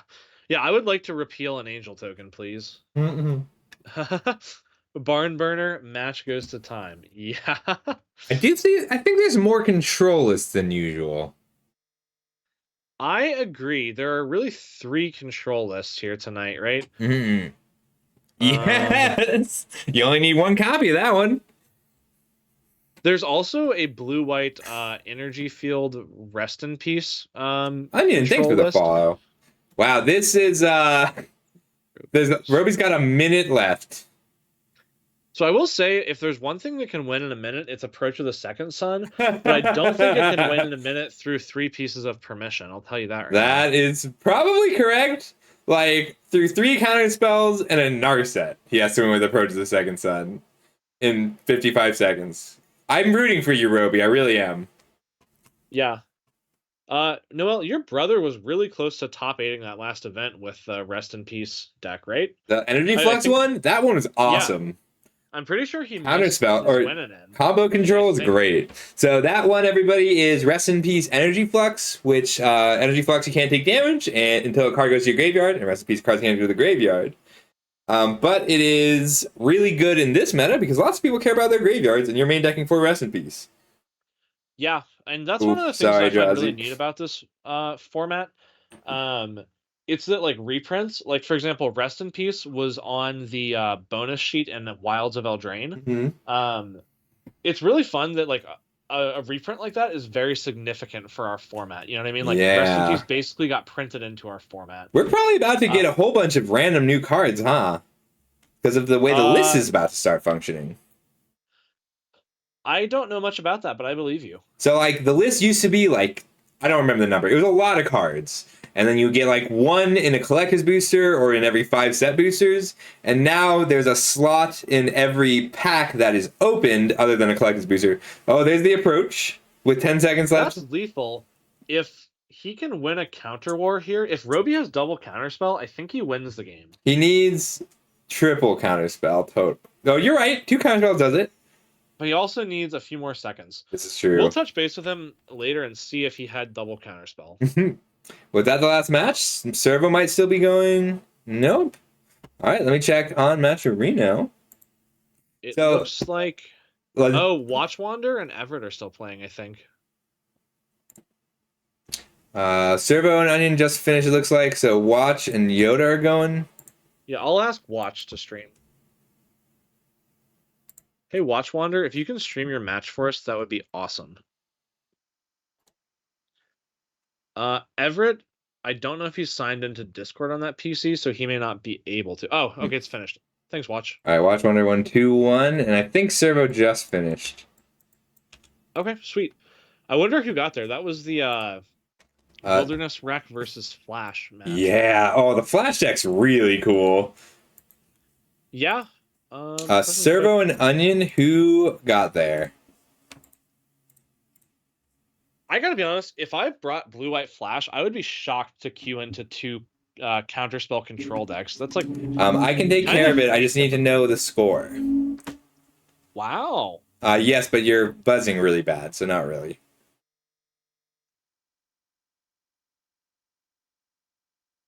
2-0, thank you. Wow, I'm really impressed by Flash beating 2 control decks. Yeah, I would have thought that was a miserable matchup, but maybe not with the amount of permission that Flash is. He's really good at forcing those flashes through. Oh, does anybody want to drop? Are there any drops before I pair the next round? I believe 3-2 prizes. I can't say for sure. All right, we're going to go ahead and start this round. Yeah, I mean, I guess Flash is on 4 counterspells, 2 Spell Pierce mains, so that's not that crazy, but... I I don't know. I'm really We impressed. saw a lot of counter wars, and like it just performed. There was so much better finding the flash than I expected. Yeah, I mean, with solve the equation gets the job done. It's not the most Oh. efficient, but it sure does work. Looks like Kyle wants to drop. Okay, hang on. I got to repair this around. Well, it actually doesn't matter because if he's the only drop, it's easier to just do it here. Who is Kyle in this?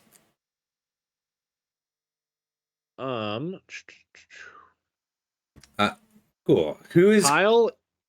What is Kyle's name in Matcherino? I believe Game Night, but don't quote me on that. Thank you. It is Game Night. Thane, let me know. Okay, cool. Thane, thank you for helping out. Mm-hmm. I've got myself deafened on Discord. All right, Game Night is dropping. Sorry, Thane, you got the buy this round. That's all right. I think Thane likes to hang out with it. Wait, Thane got the buy as 2-0? Wait, really? That doesn't seem right. I'm going to have to repair. So, yeah, because Game Night was 1-1. Yeah, Game Night was 1-1. All right, I have to repair. Okay. I'm going to step away to the bathroom for 1 second. I'll be back by the time you're paired. Cool. Sorry, everybody. Give me just a sec. I got to repair. No, it looks like it went through fine. I'm just screenshotting this because I have to re-input these. Sorry, everybody. This will just take a moment.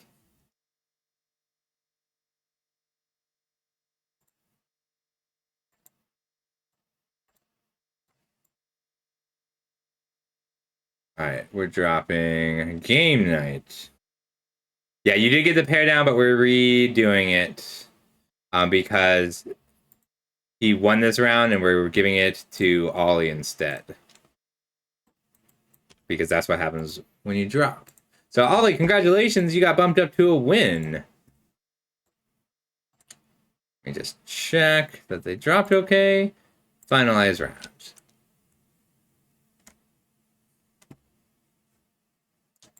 Okay, everybody. I'm dropping your rounds in now. Roby, you got the buy. So come hang out and stream with us. Alrighty. I heard we got the repair going off. Yep, I'm posting it right now. So, who do we want to watch? Well, check and see if it's correct. The pairings are up now. How did you start? I didn't post the pairings. Okay, cool. I would be interested to see a match from Curse's perspective. Yes, this is the new pairings. We missed a drop. It's okay. You got it on time. You got it within the window. All right, so who's undefeated right now? We've got 1, 2, 3, 4, 5 undefeated players. I am muting. Find your opponent. If you don't have your opponent by X45, come back and let me know, and we will take care of it. All right, so we have Thane, Scorpion, Onion, Astro, Watch Wander are undefeated. Yeah, so I'll go ahead and drop this Curses list into chat for anyone who wants to check it out. It's very, very cool. Ooh, we can take a look. I do want to see their Scorpion, right? Yeah, it's Scorpion, Deathdrop, and JKM and Drazi are their name. All right, I pulled up Curses versus Soul Sisters. Oh, cool. Is this Thane is on the Abiding Grace? Yep. So I gotta be honest, that's not what you want to see as an Abiding Grace player, right? No, it's got to be tough. Like, you want to see creature decks. Nobody can deal enough damage to actually hit you or attack you. But Curses is rough. It's got a lot of control and mid-range elements. And then once they get an overwhelming Splendor down, there's really not much you can do. Yeah. There's Roby. There's also the curse that gives -1/-1 to all creatures. Curse of Death's Hold. Let me go ahead and add in this. If Thane has a way to pull up, like, if Thane's running like the 1-mana 1/1 that sacrifices to kill an enchantment, Actually, don't know that That exists. I don't know if Thane has a. Let's look at the sideboard. That's gonna be really interesting. I actually was thinking of Haywire Mite, and I just realized that it's No, like Elvish Hex $5. Hunter. Yeah, Oh, Elvish Hex Hunter is the 1 mana. It's hybrid green white for a 1/1 elf shaman. It's hmm. got the same cost, tap, sack it, destroy an enchantment. There's Cool. also 2 Cathar commandos. So this is possible. All right. Yeah, I mean, Cathar Commando we've seen really perform well in this format. So there's a Kami of False Hope and a 3-man Inspector. It's a solid start. Like Abiding Grace, and then if you can gain a little life, this Speaker of the Heavens actually represents a lot of damage. Yeah. Curses hasn't cast a spell yet, right? Nope. Which tells us that she's probably waiting for, like, if she has a ritual here, she can. I think it's the Dark Ritual. Here's the ritual? Yeah. Because you can't do nothing until turn 5. It could Yeah. be... Curse of Death's Hold. Okay, hot. Oh man. Next game? No, I think this is still winnable. But I think it may literally not be winnable. let me take a look. Let's take a look at the list. There are 2 Lurruses that still have power. Good lessons, Roby. There are 4 Sky Hussars, but literally the only creatures that stay on board and have power are 2 Lurrus and 4 Sky Hussar. Oh my god. Okay, yeah. I mean, but the same Inspector is drawing cards of the skies are. Yeah. I mean I think this is 0% for Thane, Yeah. honestly. If he draws. One of the things that I think is most interesting about this format, I mean, I think there's a lot interesting about it, but the sheer number of viable prison decks is really, really interesting. Yeah. I mean, So this list, it wants to use Abiding Grace and Kami of False Hope to basically create a fog lock every turn, which is great against creature decks, but not so good in this current situation. No. Helios Pilgrim just got Curse of Misfortunes, and that I do think is game against Thane. Yeah. Roby, your brainstorm ordering is based on the order that you put them on top by like clicking on them. The one that you put on top first will be under the one that you put on top second, I believe. What do you name with therapy here? If so, deck lists are up. I know that JKM and Drazi would have looked at it. I don't know if there's a single card. I think you named Sky Hussar. That's fine too. Ah, she named the Grace. Main deck Feed the Swarm is so mean. Oh yeah, and look at that. Just not even caring about the Abiding Grace because that just says gain 1 life every turn. Well, Curse of Misfortune. Now it picks up a 3-man Inspector and draws a card every turn, and I still don't think Thane can win. No. I mean, even if Thane got to a Lurrus, right? The Lurrus is bricked by a single Heliod's Pilgrim. And that's not true, I'm sorry, because it's a 2/1 Lurrus. How much is Crusade? Isn't that card racist, so we don't like it? I don't know if it's officially racist. Isn't that on the list of cards we don't... No, I think it was on the edge. No, it's banned in Vintage. Crusade is not. Oh. Okay, never mind. Yeah, it's bad vibes. I learned how to play Lorcana yesterday. Huh, how was that? Pretty fun. Very different. It's not a bad game, I don't think. Yeah. Yep. Yeah, I don't know. I don't see a lot of hope here on this game. Yeah, he's got a shot if he can like get a champion of the parish down first and then power it up a bit. Or Figure of Destiny. Can we jump over to Zonks really quick? I think you're gonna like what we see. Cool. Sorry, Thane, you're losing this one. And Zonks is attempting to resolve a channel, except it didn't resolve, so never mind. It's not that exciting. But let's watch the start of this game. Okay. Because I would love this 4 Coveted Jewel channel deck to go off. With Lich's Mirror. All right, hang on. Are you familiar with this combo? No, but I want to be. Let's look at the list. Let me find the list. Channel. Yeah, I got it up. I'll post it in chat and you can pull it up. Yeah, Roby, the champion was dead on arrival. So this list wants to find. You're sharing a. Oh, there you go. Yep. So this list is really in on finding the singleton channel. Mm-hmm. And then once you get a Wishes. channel, you want to channel into a Lich's Mirror. Go ahead and pull up Lich's Mirror for the class. So Lich's Mirror, I know this one. Oh, it got another printing. That's why it's so cheap. So you don't lose the game, but you get to keep the channel, in fact. Yeah, so you shuffle your hand, graveyard, and permanents in and draw 7 and get 20 life. With which, when you have an active channel, is basically a time twister that makes 20 mana. You Right? see. Now we got Jack-o'-lanterns, energy refractors, and it looks like we just went Candy Trail, is a cool one. Brainstone too. So you are reliant on hitting a mirror or a Wishclaw talisman. $11 on Wishclaw talismans. It's a lot of money, but if it wins you the game, it's all right. Yeah. And it does have you can shred memory for the channel, and it has wishes for Grape Shot. Notably, we can't make double green at the moment. Oh, the match is live if you want to jump over. Mm-hmm. We have Hang on 1 second. Did everybody find their opponent? I should have checked already. All right, we're good. Sorry. No, you're good.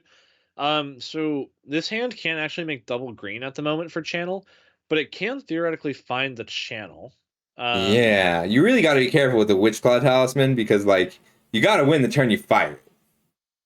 Yeah, you do.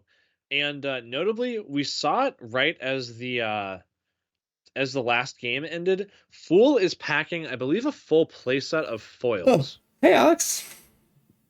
Hamilton, how's it going, man? Yeah, 4 main deck foils. Because look how good this Frost Augur is. That's a great point. There, but it can also pick up a snow island or just an island. Oh no, I'm sorry, it can pick up a snow island. And lots of blue cards. Love it. Okay, natural. You go for it? I mean, does it get better? Yeah, it does get better. So I think he wants to find another green source because he doesn't want to Wishclaw for a green source. He wants to Wishclaw for a mirror. Mm-hmm. Yeah, so I think that's here fair. We're gonna keep the energy refractor on top, I think. No, you're gonna crack that Candy Trail, and Candy Trail is important in this deck. I'm surprised. I guess Lembas is just a worse Candy Trail because you need to keep your life total up. Like, you can attack this deck with damage. Yeah, because every point of damage you do is basically 1 mana that you deny it. Right. And it needs a certain amount of mana to kind of jumpstart its whole situation. We are activating that Frost Augur during our turn as Fool. Which I think indicates looking for Damping Sphere. That's rough. I do believe we saw. This is really funny because he can win through Damping Sphere with Channel. He just has to pay more and more life. That is true, and he also brought in a couple naturalizes, I think. So he does have that as a wish. So I actually think he can win the game here if there's no foil. I'm not really basing that on anything except vibes, but the vibes are good. Oh, maybe not. He can't. We may not have had double green, honestly. Yeah, he could have Wishclawed for the second green, but that's not where you want to be. So he's going to wait a turn and go for it this turn. He's got Sphere Star for the green. Notably, Fool is tapping out of hardcast foil mana. Okay, but he does have 7 cards in hand. Yeah, and if one of them's a foil, that's pretty bad juju.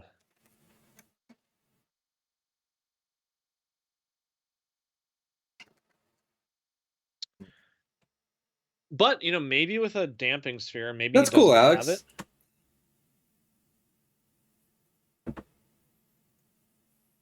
So you just go for it here. I think you have to. I don't think you have a choice. If your opponent foils, they foil. Well, do we have any protection? Is there like a Veil of Autumn in the deck or something? Oh, he does have those sideboard. Oh, and he hit Naturalize! Insane, actually. So he's got 2 Autumn's Veils. If he was really, really scared of it, he could... Okay, so now we're going to just end step the Damping Sphere. Yeah. And one thing to note, look really hard at Wishclaw Talisman. Can It's you? not a sorcery speed activation. It's an Oh, activation during your turn. So you can put Channel on the stack, and if your opponent pitches 2 cards to foil it, you can actually use your Wishclaw to get a Veil of Summer. Or see. sorry, an Autumn's Veil. Yeah, Veil of Summer is too expensive, I guess. And it is, yeah. And that's really unintuitive because the only on your turn text makes it's very similar to activate only as a sorcery text, Yeah, right? but not But quite. it's very functionally different. I assume we have sufficient mana, but I haven't really thought about it. It looks Shoot. like we have 3 green mana pretty easily. Yeah. Do you think would this bait out a foil? And I don't think it baits out a foil unless your opponent has 2 foils. I think Fool has 1 foil based on the time. Yeah. If he had 2 foils, I think you foil there. That forest is a good no. I'll get it. I'm interested to see what happens here. Like I crack both stars here just to see what I can get. Yeah, because you might naturally draw an Autumn's Veil. Yeah, right? okay. Or a mirror, which means you're happy to wish for protection. Maybe he just goes for protection right now. Yeah, I think that's right. Oh. Duress? I didn't see the Veil of Autumn in the deck.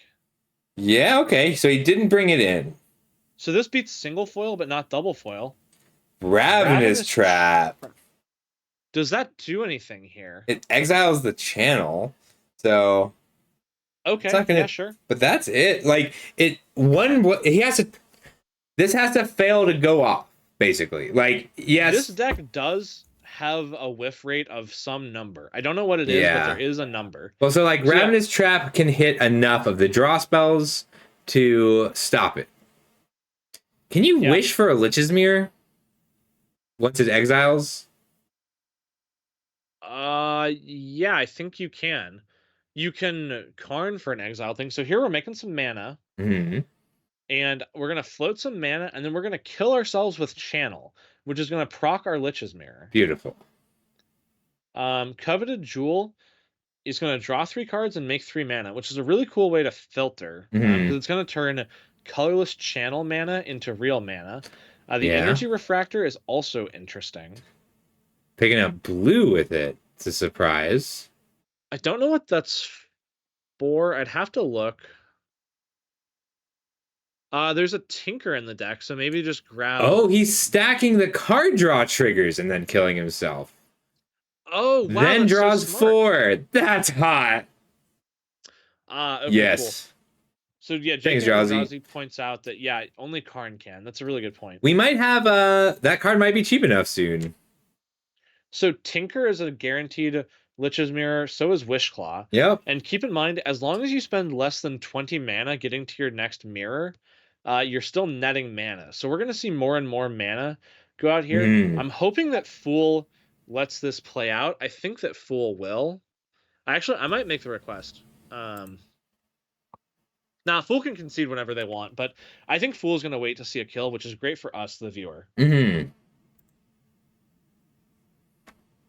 This deck is fiddly, and it can fizzle midway through. What is the actual kill? Is it a Grape Shot? Yeah, it's a Wish for Grape Shot kill. There's also... Oh, that's smart. There's a sideboard copy of Dread Summons, which can mill out both players with sufficient mana.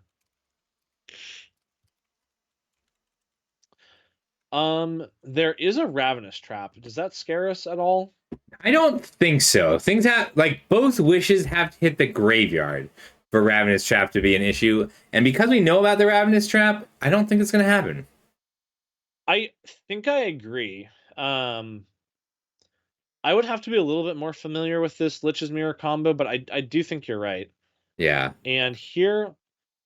So notably, you can wish, and then you can do Lich's Mirror stuff, and you still have the wish. And you actually don't have to declare the target of your wish when you resolve it. You get to make the decision later. It's just got to be this turn. It just says you can play one of them this turn. I didn't realize that about wish, actually. It's like, it's a delayed effect. Very cool. Yeah. It is very cool. It's rough because, like, unlike Burning Wish, you don't like you can't wish one turn and then cast a spell the next, but Oh, that's okay. I And didn't realize here, he left the veils on the sideboard for Wish. oh, look at that. And we put Tinker on the stack, and then we kill ourselves, and that Lich's Mirrors, and then we'll resolve that, and we'll put a Lich's Mirror, or I guess we're out of Lich's Mirrors now, right? No, we're There's not, because one we get a left in the covenant of deck. Duels. This is one of those decks that like would be a nightmare even on Arena to play. I've seen this played in person. Our buddy Augie I think it runs played it much for a better in couple weeks. person. He was pretty efficient at resolving it, but I gotta say, it didn't look like his opponents loved sitting through it. You can't blame them, right? No. But at the same time, I think it's very novel to see this sometime. And again, I'll have to thank Fool personally for being a good sport, because this is great for us to be able to see. Well, every combo is good, is fun to watch once. They do have an hour each of time. How did that happen? Oh my god, it's because Lich's Mirror adds time to the clock on MTGO. No, it does not. Are you serious? There's otherwise, how would they be at 53 minutes each? I think they just made the game in the wrong lobby. Oh, okay. They probably made it in a lobby, like a practice room, that gives a 60-minute timer instead of a 25-minute timer. So when we drew... Oh, okay. We will call time yes, when they have 35 minutes remaining, I assume. Yep.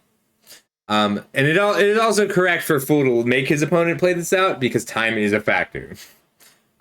That is fair, yeah. And I'll point that out in between rounds. Like once they finish this game, I'll mention it. So the Amalia combo deck on MTGO, if you take it to a draw, the game says, wait, how did we get to a draw? And then it restarts the game, goes through all of the actions, and then however much time it takes is how much time you spent. Which means if you go to a match and your opponent manages to force a draw with 30 seconds left on their clock, they get 25 minutes back. Insane. Yeah, it's awful. I played Amalia went much better for me in paper than on MTGO. Yeah. Which I think I sent you that list. Amalia, I think, ports decently to this format. It's something I've been looking at lately. Yeah, I like the list you showed me. I did not realize that Lich's Mirror shuffled itself in. Like it does. For some reason, I thought it exiled itself. Oh, so you can make as much as you need to. Right. Oh, what's up, Heidel? Yeah, congrats on the win, the scuffle. Oh, thank you. That was a good time. And look at that, doing an exactly lethal grape shot. I never see that. Full information thanks to the duress. So that's just really the sporting thing to do. Thank you, Idol. That was a good time. Yeah, that was an awesome weekend. Watching you win it was awesome. I do think it's funny that it meant you didn't get to play $30 budget vintage in paper. I didn't get to play any $30 vintage that weekend because I was busy winning the SCG Modern Open. Busy winning the Open and doxing yourself. Yeah, it's okay. I was gonna do it in February anyway. I was gonna do it after the RC because I was planning on winning. So funny. I was planning on winning the RC. That's my current plan. I am. That was practice. It was really good practice for winning the RC. Oh, it's funny. That was cool to watch. Big 20 damage, grape shot. Yep, not a bad grape shot. I do think you have to wait, make them play it out because it is possible to whiff. It really is. Yep. I'm gonna call out the time thing really quick. 1 second. Who is that? That's Fool and Zonks. Yeah. Hey, Fool and Zonks, just as a heads up, you guys created a 60-minute timer game. You guys should each have 25 minutes on the clock total. So turns will begin, or whoever hits 35 minutes left on the clock first will lose the match. Because you should only have 25 minutes on your Moto clock. Just a heads up. It is not likely to matter, but it might. I think they heard me, but I'm deafened, so it's fine. I don't think it's gonna come up. Do you want to check back in on the curse? Oh, Curse's match is done. Oh, okay, my mic wasn't working. I have you you might have yourself muted. I'll tell them. Okay. Hey, Fool and Applesauce, just so you guys know, since it is supposed to be a 25-minute timer, if you get down to 35 minutes on your clock, we will call the match there. It's not likely to matter, but we thought you should know. Yep. Nice. Yeah, just good to make sure everyone's on the same page about the rules of engagement. Mm-hmm.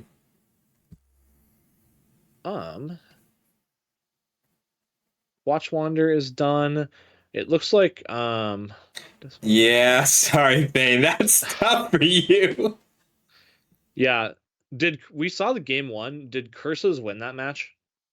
Yeah, like that Haywire Might would be so good in that deck if it wasn't $6. Yeah, 1 second. Let me drop the deck lists. Yeah, that makes sense. If you had access to Haywire Might, you could win that thing. It's so expensive. Well, I mean, if they lead on a Curse of Death's Hold, Haywire Might would die. Haywire Might's a 1/2. I don't know. Let me check. Maybe it got Arena erotic. But Oh, is it a 1/2 in paper? Oh, shoot, it is a 1/1. Whoops. I'm sorry, Everett. I guess the mouse didn't shake out. Aw. Everett's dropping. Yes, yeah, I'm sorry okay. about that, buddy. Yeah, no worries. Sorry, Everett. I'll get him out. Yeah, it's a 1/2 on Alchemy. That gains 3 life. I thought it was a 1/2 that gained 2 life in paper, which is bad because I play with it a lot. I play it in Modern and Pioneer. Yeah. Alrighty. It looks like we have an ongoing match between Logan on blue-white and Josh on Jeskai Boombust. Everett is if out. You want... Yeah. Yep. Oh, I want to see the Boombust, actually. Let me pull that up. Huh?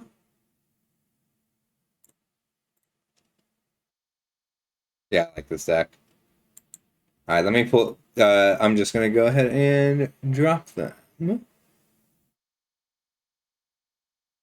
Wait, who's Everett on Maturino? A balanced breakfast, probably. Oh, sorry, Yoda Man, 1212. Okay.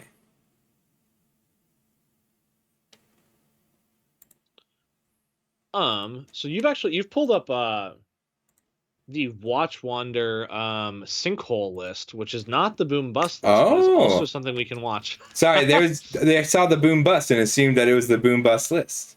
No, this is totally fine. I actually want to see some of this. It's very interesting that we have 2 of these lists. Right. So this is Watch Wanders. This is a Rise and Shine Cleansing Wildfire boom bust list. Ooh. And it's being played against, this is the Energy Field Rest in Peace. Oh, cool. I like both of these lists. So this is the turn your indestructible creature into a 4/4 list. Yeah, Rise and Shine your land, potentially. Yep, and Cleansing Wildfire is just rampant growth, draw a card if you have an indestructible land. Yeah, it was a popper thing. I think it may be a Penny Dreadful thing as well. I think that this Grixis Wildfire boom list is kind of a Penny Dreadful thing.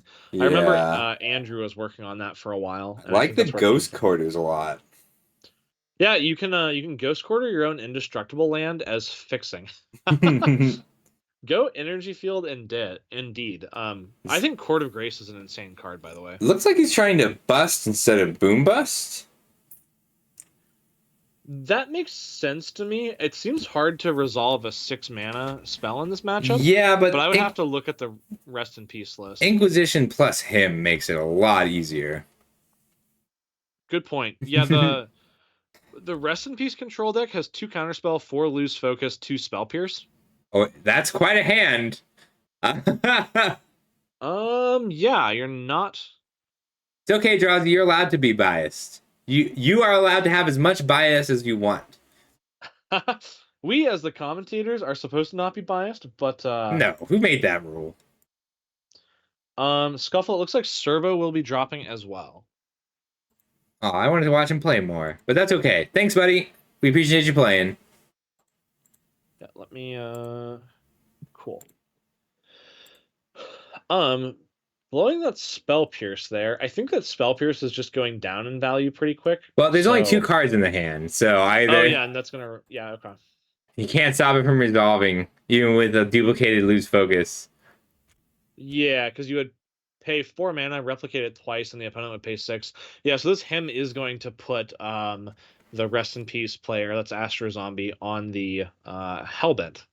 Yeah, which this bust is gonna make it a lot harder too. Yep, and we're casting our spells because why not? And we're paying for the lose focus because why not?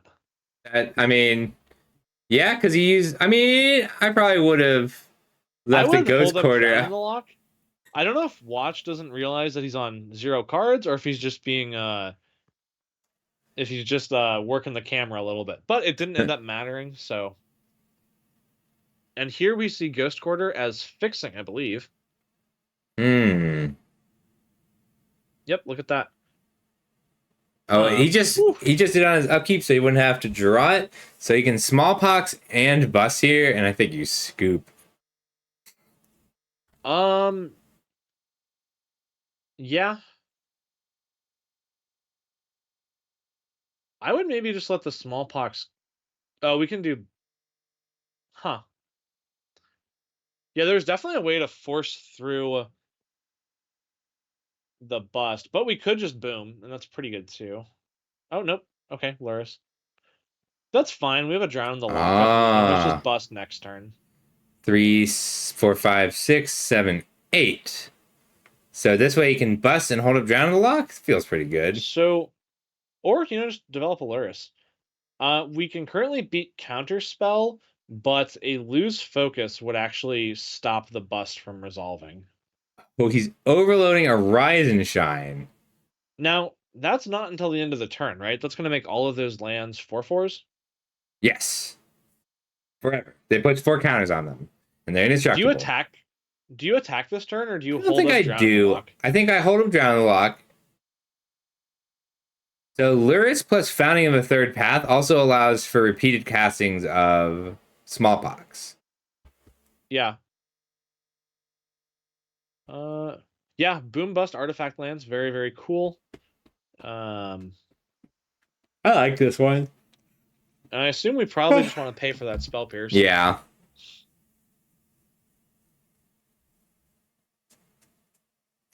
I mean, that's 12 indestructible power. That's lethal in 2 turns through most sweepers.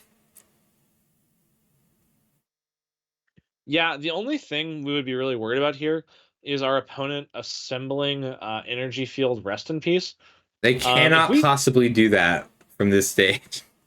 We can draw Energy Field off the top.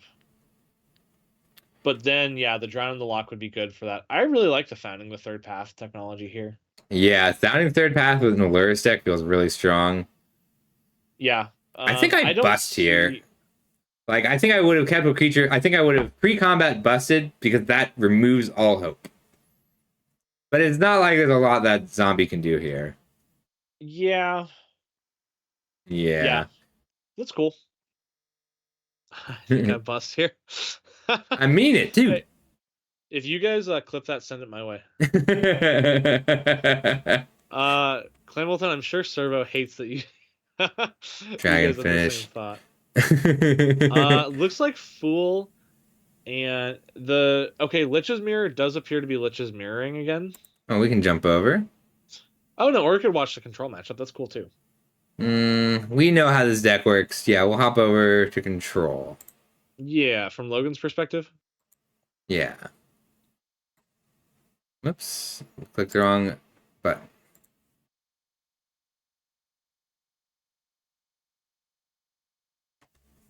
Classic Planeswalkers. Not a lot of lands in play on Logan's There is a Jokalops in the graveyard. Or a bust. Oh, a Jokalops.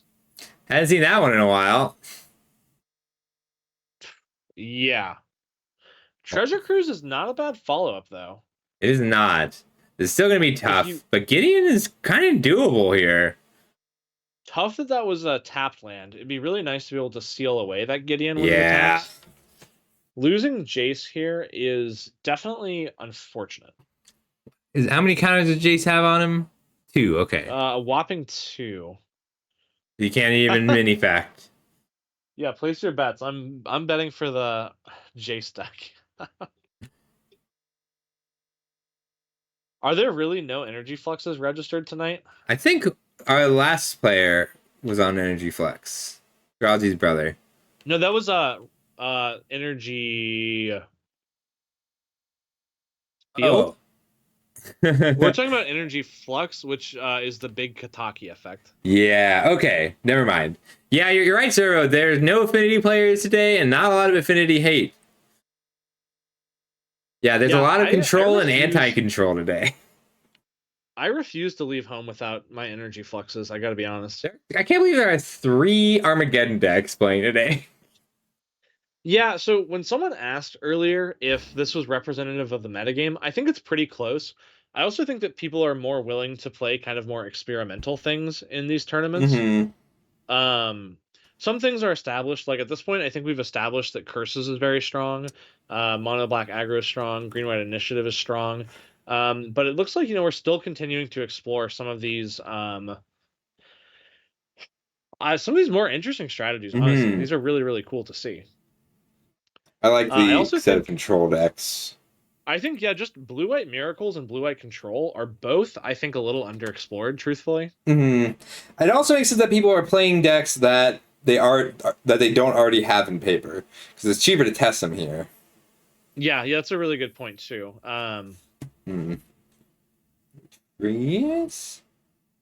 Agreed. Yeah, I would do pretty unhinged things to get Poxwalkers on MTGO. I would definitely do some war crimes to make that happen. If that's what I had to do. I mean, they did a lot of war crimes already, right? Yeah, and dude, I think you're right. It's also really hard to another Rise and Shine cast. What an odd day. It's so hard to prepare for everything as a control deck. Like, how do you prepare for like Dredge and other control decks and Channel Lich's Mirror and Infect all at the same time? Are there Terminus in Logan's list? I don't think there are there? I don't recall seeing any. Terminus is like $2, right? It's pretty cheap. Roby would know off the top of his head. Let me look. Terminus is like 80 cents, $3 for a playset. Isn't it less than I thought?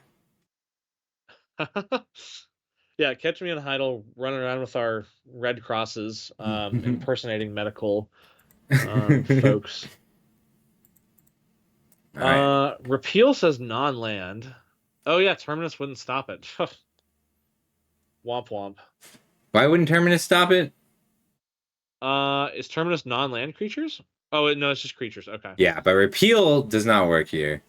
All right, so Dolphin Sounds won that one. Logan. So that was Juice. Ollie, did you win that 2-1 or 2-0? We should only have one match still going.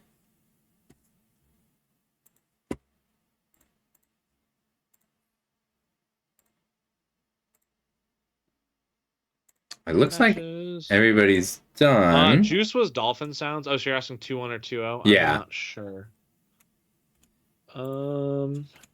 Juice and Logan, was that 2-1 or 2-0? 2-0. 2-0, okay. Josh. Thank you.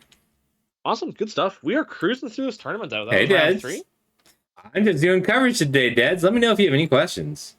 Are you talking about the Open? Yes. Yes, I will. All right. Does anybody want to drop? I know I got Servo. Oh, let me hold this up.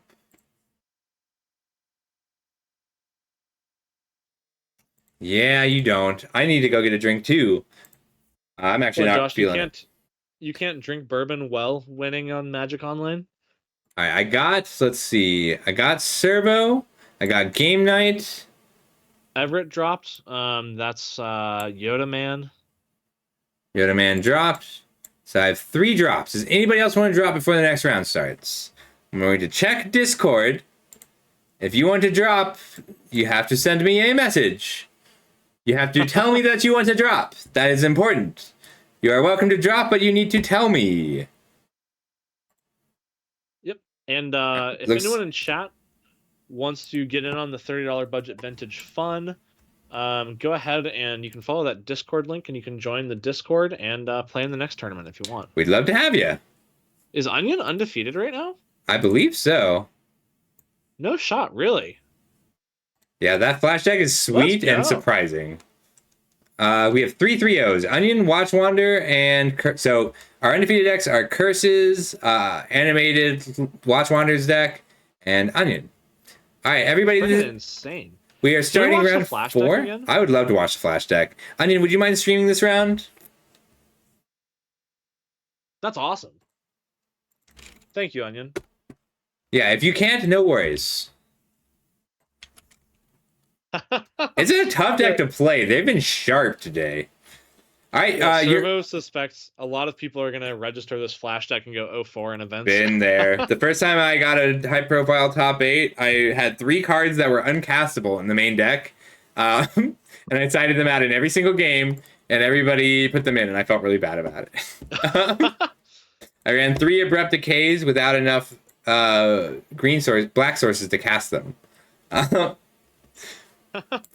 All right, everybody, go ahead and find your opponent. If you don't have your opponent by X23, that is in 5 minutes, let me know. I'll make an announcement at X23 to make sure that you have your opponent. Go ahead and find them. So let's take a quick look at our undefeated decks while they find their opponents.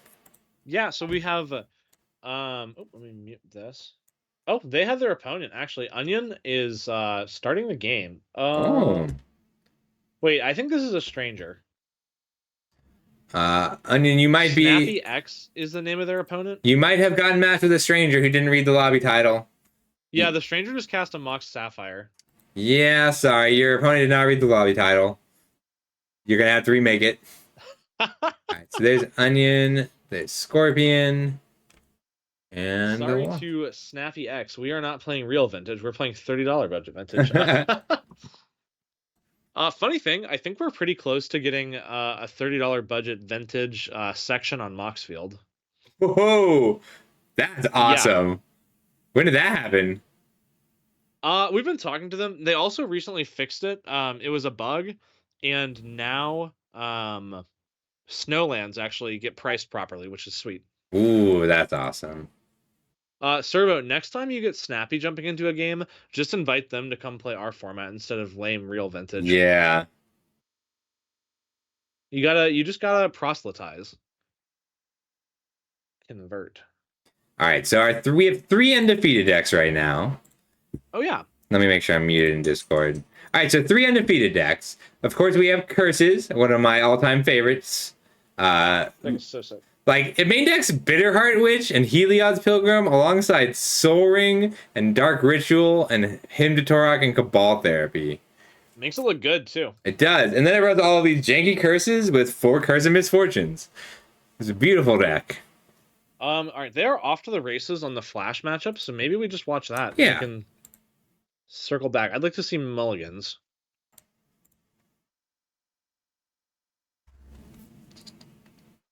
Very cool to see Flash doing well in this format.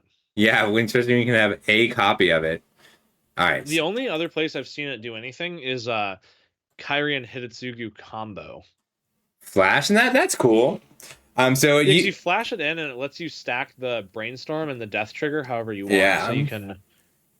Yep. You used to use... that's really cool. You used to use Gemstone Cavern to play and Simian Spear Guide to play Flash on your opponent's upkeep, put a Protean Hulk in, go get 4 Disciple of the Vault, and a big pile of artifact creatures. Yeah, that's pretty scary. All right, so we kept this hand. A lot of Flash targets, no Flash. How much permission does Josh have? Well, that's a really good question. I mean, he's got a pretty hard control deck. And he also has land destruction.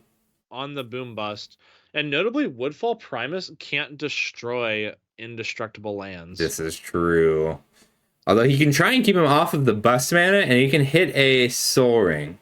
I love this consider impulse keep, like the ability to, because that's 6 cards they get to look at. It's a lot of cards, and you're looking for basically to solve the equation, or you're looking for a mystical. But wow, Yeah, turn 2 Sinkhole. boom is scary. Sinkhole is a problem. There's a reason we don't play the Sinkhole anymore. Let me drop this flash list into chat for anyone who is interested in seeing a flash list. Thank you. And I'm working on figuring out where. I guess I can close the list of people who have dropped.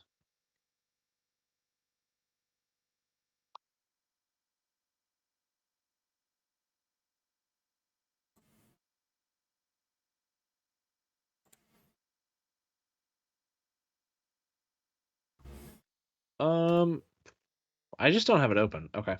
I have it open. Let me grab. I got it. DOS juice. Alrighty. Cheapo boom shine. You got it. You got it. I got it. Alrighty, let me drop it in chat. They need a second blue source that isn't Mystic Sanctuary. There's the equation, and they solve it. I think Onion Flake got the pair down, which means if they lose this... Josh is X1, right? If they lose this one, there will still be a only one undefeated person. So it's possible that there if no undefeated at the end of 5 rounds. Oh, okay. Interesting. I like tournaments that basically run an extra round. Yeah, I think that makes sense. It makes things a little more smooth in terms of luck and skill.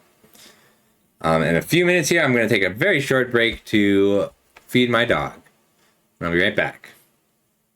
That makes sense. Okay, so Josh is only on 4 counterspell as the main board stack interaction. Okay. He's on 10 planeswalkers, one of them being a Comet Stellar Pup. And oh man, I forgot that was a card. 4 copies of Depopulate, 1 copy of Jokel Hops, and then 4 Boom Bust. I see. I like the 5th Armageddon. Yeah, Heidel, also Archon and Cruelty is like $9. I did not realize it was so expensive. Yeah, I mean, it is. Aren't people playing it over Grizzlebrand? Like, don't you do an Archon before you do a Grizzlebrand some percentage of the time? Yeah, like, well, so it's just weird because a lot of the reanimation decks run a toolbox now. So they'll do like an Archon, an Iona, and a Grizzlebrand. So like usually things that are only one-ofs end up cheap because they're not mythics. I did not notice it, but we did pick up the flash. Yes, so we got it off the impulse. We have flash counterspell, and then if that doesn't work, we have flood flash the next turn, right? Yes. So I suspect that we're gonna see an attempt made potentially right now on Instep. Yeah, I think you got it because you go for it and then you counter the counter, then you untap and you flood, and that's great. That's a really tight sequencing. Right, because like, what are the odds that Josh has 2 counterspells in hand when he's only on 4 in the deck? Right, that would be pretty unlikely. 1 counterspell, we counter back. Oh, he actually needs. Sorry, he needs. 2 counterspells. Yeah. No, it'd be 3 counterspells to not get flashed. So do we go for Torsten first? I think you always go for Torsten first. Oh, no, because it pulls him off a Jokulov. That is true. Like, you got to keep your opponent from busting here. Okay, so it's a defensive flash. Oh, sure. We could also flood back a counterspell. Mm-hmm. And then we just have a 5/5. And that's not a bad thing. That's a 4-turn clock. Yeah. Blow up your opponent's land. And then you really put the onus on them. But alternatively, we could just flash in another Primus. I think that's better. I think you flood back the flash and accept that your opponent... You just accept that your 5/5 killed 2 lands, and that's going to be good enough. Yeah, because I think that... We're on 4 mana wraths here, right? We're on Depopulates. And unfortunately, we can't take them off of white because they do have indestructible lands. That's true, Idol. Why is the Woodfall Primus in the grave? What did I miss? Let me see. Swords to Plowshares. Yeah, Swords to Plowshares. So not the graveyard. So it did kill 2 lands still. Yeah, Torsten makes sense to me, and that'll let us hit our land drop, I would hope. And it could even be a Mystic Sanctuary. That's insane. Dude, Torsten's so good with Flash. If we get a Sanctuary, I'm going to rip my head off, I promise. We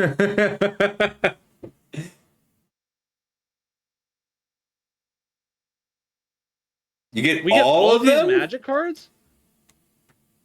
Should this deck be on foil? Probably not, because foil's only good after you put a Torsten. Yeah, it's also... He doesn't have any good way to draw the foil.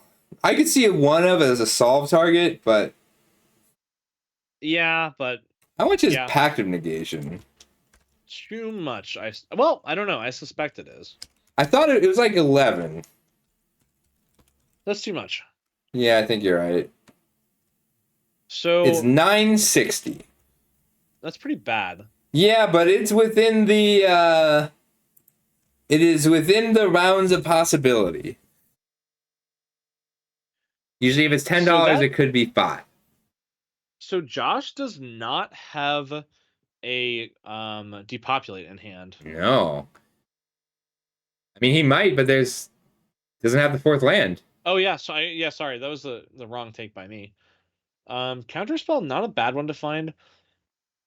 I mean, we just attack into this, right? Yeah. We trade 1 soldier for 6 damage. Yeah, I think we are now just interested in hitting as often and repeatedly as possible. So if nothing changes, we hit for 6, and then 5, and then 4, which is 15. Yep. 3 is 18, and then 2 is 20. So if the game state doesn't change, 6 soldiers beat 1 4/4. Yes, I think we also put down the Prankster as an attacker, just as a 1/3 that hits. That's interesting. I hadn't thought about that. Like that's why that card have a hard time doing that. I don't know. I feel like I would just use it to dig to another counter spell. Yeah, but if you're hitting for 6 this turn, 5 next turn, 4 the following turn, and 3 the turn after that, then that is lethal in 15. No, you're 15. Right. And it's an extra turn off the clock to have 1 more flying power in play. Yeah, that makes sense. I'm historically really bad at trading resources for damage. Not my strong suit. So, maybe he meant to. I don't know.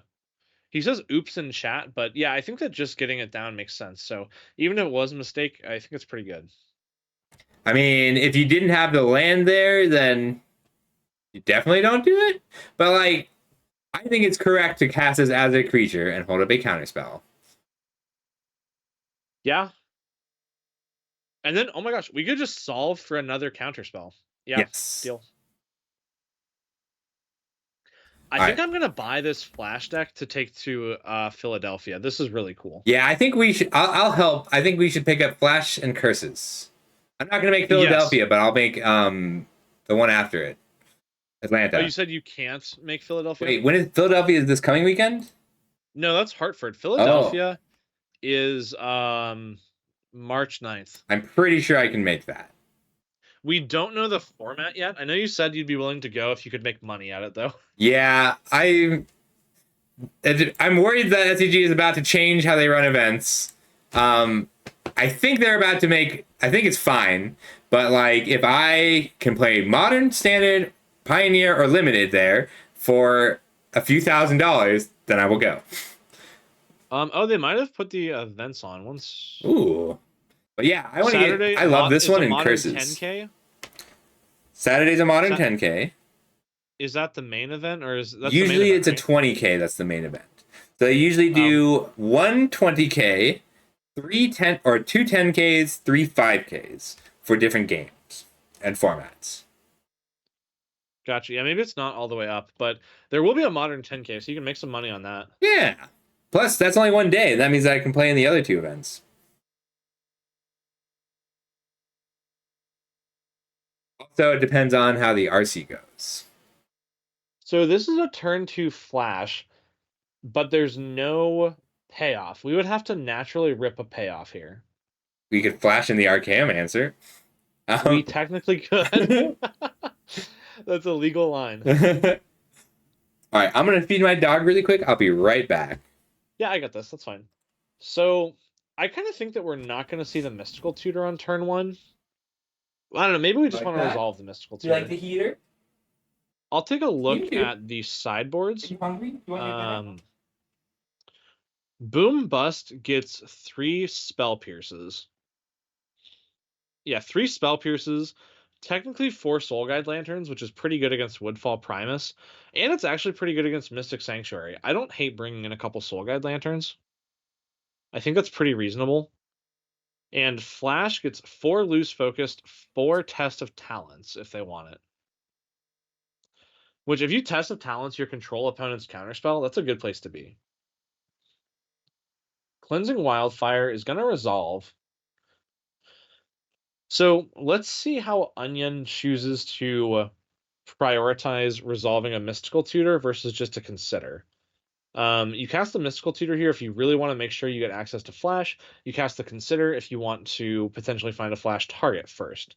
I don't think we need that Flood. We find a Mystic Sanctuary.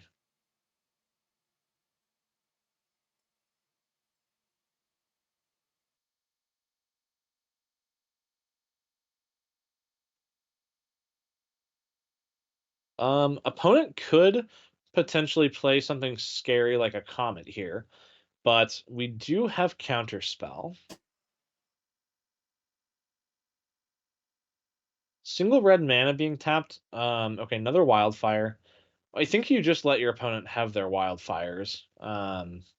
We'll fight them over the payoffs. We won't fight them over the ramp, I guess. But it is tough that the ramp, also draws a card. So, but we get to Impulse here. There could be a Spell Pierce, but trading an Impulse for a Spell Pierce, I think, would just be fine.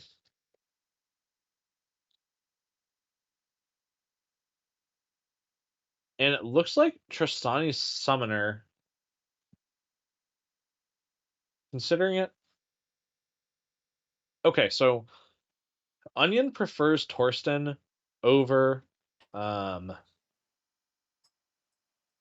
Summoner. Now, Onion could have Upkeep Mystical tutored and then drawn Flash and cast Flash during main phase. I don't know if it's that Onion doesn't play on Moto and didn't have an Upkeep stop, or if Onion's just not interested in taking that line. I think both are reasonable. Holding up Counterspell so you don't get busted, boomed, I think is pretty reasonable.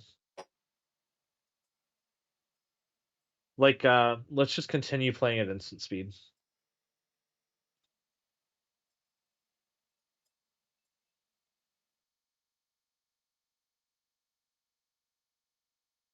All right, so Soul Guide Lantern. I think that's a pretty heads up play because that means that we're not going to get to cast multiple flashes, right? If Onion does go for a flash, let me deafen myself really quick. If Onion lets Flash hit the graveyard, Josh will be able to gobble it up with a Soul Guide. That's a really good point, Ranger. If I'm playing Flash, I want to do it at instant speed. So unless Josh chooses to blow up or to draw a card off his Soul Guide Lantern, we're not going to be able to get our Flash back. I don't think there's any way to like bounce the Soul Guide or otherwise force the activation.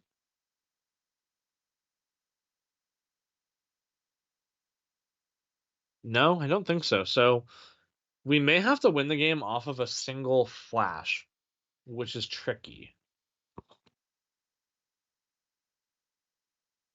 We are going to Mystical Tutor for our Flash, and we're going to try to push it through with a single counterspell, I believe.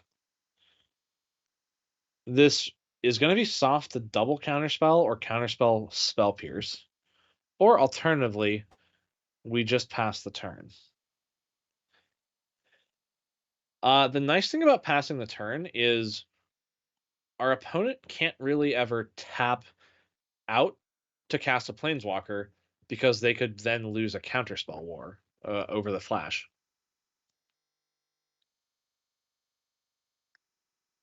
I don't know if Josh will ever choose to cycle the Lantern. Maybe if he's really hard up for action, but hard to say. All right, we are going for it. 2 pieces of interaction and we're in trouble.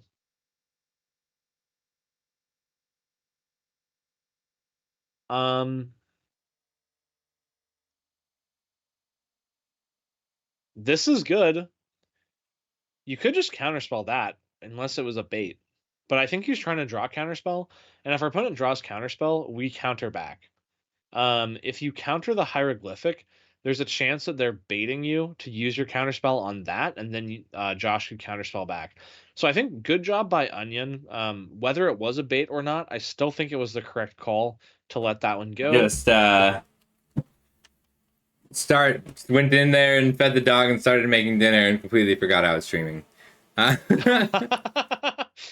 glad you came back to us. That's just my habit. Usually I feed the dog and make myself dinner. We are creatures of habit. It's very easy to just go on autopilot. Onion was able to push a flash through. Ooh. I love watching people play against this deck because everybody always brings in the graveyard hate, but it's only ever to hate one card. They just need to exile one card. Now we're gonna pop that. So Onion's done flashing. Yeah. The 7/1s have to get there. Yeah. But with counterspell and then Archaeomancer to counterspell multiple times. Yeah. I mean, even just drawing counterspell every turn for a while is good enough. Yeah. There's only so many depopulates in Josh's deck. Yeah. You know? I mean, this is a 3-turn clock. It's pretty good. I do have food in the microwave. I'll be right back. Oh, sure. Yeah, do your thing. Sorting 1 token. That makes sense. 6 damage per turn is a 4-turn clock. 7 damage per turn is a 3-turn clock. And Onion does not counter back because there's really no reason to spend the counterspell there.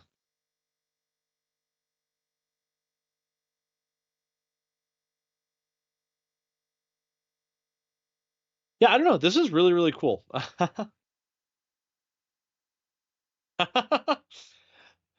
Look, JK Mandrazi, I know you play enough Moto to understand scooping yourself out of a 5-0 league to protect the data. Oh no, we can't let that Jace Architect resolve because that negates our 1/1s. Look, Josh didn't have a counterspell last turn. Okay, we're safe.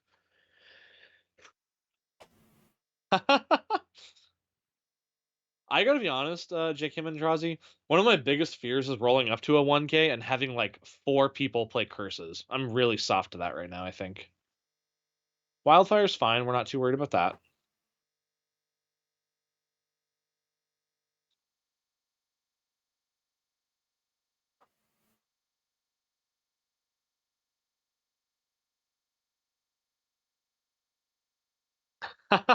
Oh, don't worry, I will not be playing lands at any I'm back. coming up. Hello, welcome back. Jace Architect of Thought was on the stack, and then we countered it, so... I would feel pretty good about casting an Archaeomancer and picking up a counterspell, I think. Yeah, I like that. There's just absolutely no redundancy for Flash, right? Like, there's nothing else. I mean, there's Show and Tell. I think we cast, yeah. But, like, there's not, like, a 5-mana Flash we can have. Like, right? you could Dream Halls, but it's like $40. I was going to say, that's reserved list. Hey, donks. But, like, there's not, like, a really, really shitty Flash. Like, I would take, like, a 7-mana blue sorcery that's, like, put a creature into play and then, like, go home. Show and Tell might get there someday. It's crazy that there's no redundancy, like, at all. I mean, there's Sneak Attack. Can you let the Comet resolve? Nah. No, I don't think you can. What if there's oh, there's not double white, so there's probably not a board wipe after it. I say go for the counterspell. Yeah, I mean, it blocks. You can't let them block. Do I need to Google Stronghold Gambit? It's a Nemesis card. Yeah. We'll use the card back. It's been many years since that people have been trying to break Stronghold Gambit. Oh, you typed Okay. faster. So if you can get your opponent to have no cards or no creatures in hand. Oh, sorry, I missed it. What pushed that Comet through? Okay, Spell Pierce on Counterspell, and now Comet's in play. All right, so I don't know what it does other than the D6s. Do we care what it does other than the D6s? So rolling a 3 is going to let you buy back a card from your graveyard to your hand. It's got to be a small card, I believe. I think it's got to be a 3 or less CMC. All right, on a 1 or 2, makes 2 squirrels. On a 3, pick up a card. On a 4 or 5, then -2. Oh, he's not dead on board. I thought Archaeomancer was a 2/2. Oh my god, this Comet is awesome. I'm glad it's seeing play. Comet is honestly insane. Really, really powerful card. Luckily, I feel like it competes like directly with fourth Your Longest in Legacy, which I think helps keep the price of Comet down. If fourth hadn't just gotten printed, I think Comet would be much more expensive. I will say, if Comet had rolled a 6 there, I think Onion would have lost the game. I think you're right. Is there a dice rolling deck? I think with the flash being dealt with, getting any more value off of that Comet would have been enough to break it.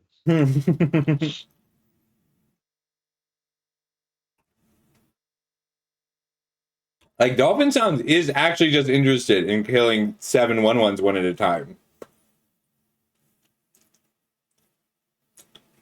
Well, I mean, the thing is, there are no more threats coming out of Onion's deck, right? At this point, you have to beat the board, and then you have to beat Hardcast Archaeomancer and Hardcast Picklock Prankster. We're not that worried about that. I mean, Prankster is a card. Is that overloaded? Rise and Shine is a blocker. Does Onion have any, like, Echoing Truth or, like, any bounce spell to solve the equation for? Is there any, like, way to interact with the board? There's not. I don't think there is. I think he's like a little all in here. Really all in, but I mean, hey, dedicate yourself to something and get paid off for it, right? The math is more than good here. We should teach Onion about right-click attack all. I didn't know about right-click attack all. Yeah, I think that most of our base is not Moto players, so... You know how many Pioneer Leagues I've done, and how many Storm decks I've cubed, and I didn't know about right-click attack all? Oh, shit. I have cast Empty the Warrens for 16, and then clicked each of them. And you have to do 2 combat steps of that? 32 clicks, Scuffle. Yeah. All right, so... Okay, swords, so... There's a clip of me storming off in Vintage Cube, and it's me describing exactly how I'm going to storm, and then desperately trying to do it within 10 minutes. Like, I'm not good at MTGO. So we're solving here? I suspect it's just for a counterspell, right? Yeah, you can't let anything resolve. I could see a treasure cruise if we had the cards to pay for it, but it's just not going to happen. Do we want the solve again? I think we do. Because it's another counterspell, right? Yeah, we just need to make sure we have all of them. There's nothing in our deck that's better than a counterspell. Mm-hmm. Josh is Hellbent, though, right? He's got... Yes. So he's going to potentially need to cash in this Soul Guide. Is there a world where we attacked down Comet last turn? Rolls a 6. Honestly, maybe. Comet rolled a 6. I think the game just ended, honestly. I mean, he could roll bad. He could cause a draw here by rolling 6s over and over again. Rolling the 4 was not a good result, I don't think. I think you would have rather had any number that wasn't 4. So Comet's Plus could theoretically create a draw if you just only rolled 6s. Well, eventually you would roll not 6s. I looked up the math. Not technically, you could only roll 6s, like until the game ends. That's true. On Moto, you would just clock out. Yep. It is, I believe it's 0.5% chance for Comet to kill your opponent the turn it resolves. Wow. Was that 2 4s? 4s were not what we wanted to see. That was 2 4s. That was not ideal. Does damage the number of loyalty counters on him to a creature or player. Did it not kill 1/1s though? I think one of them went to Onion's face. He must be trying to resolve a counterspell here.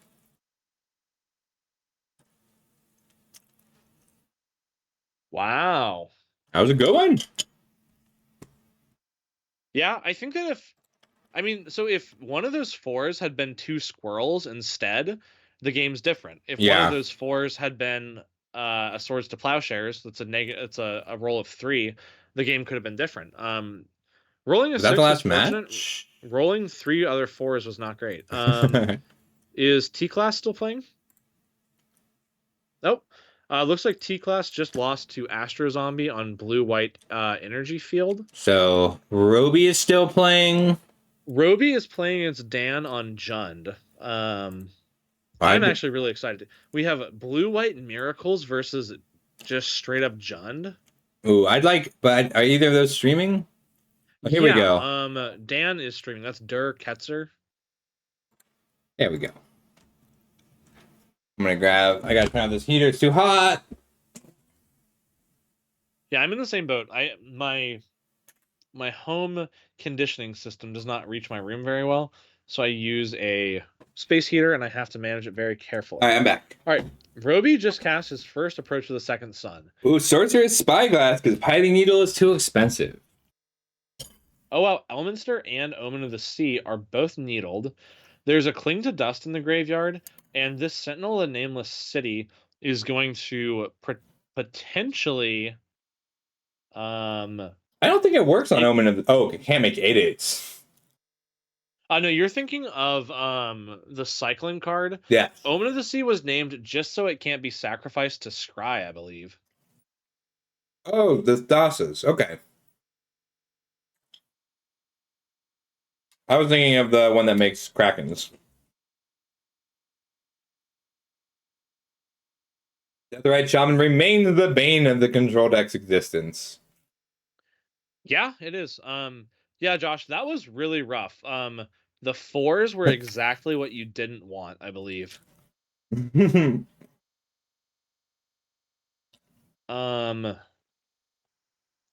This match could really go either way, right?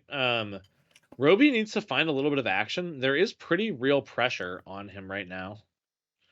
And Dan has 10 cards in the graveyard, so he can flash back a Cling to Dust on Roby's end step.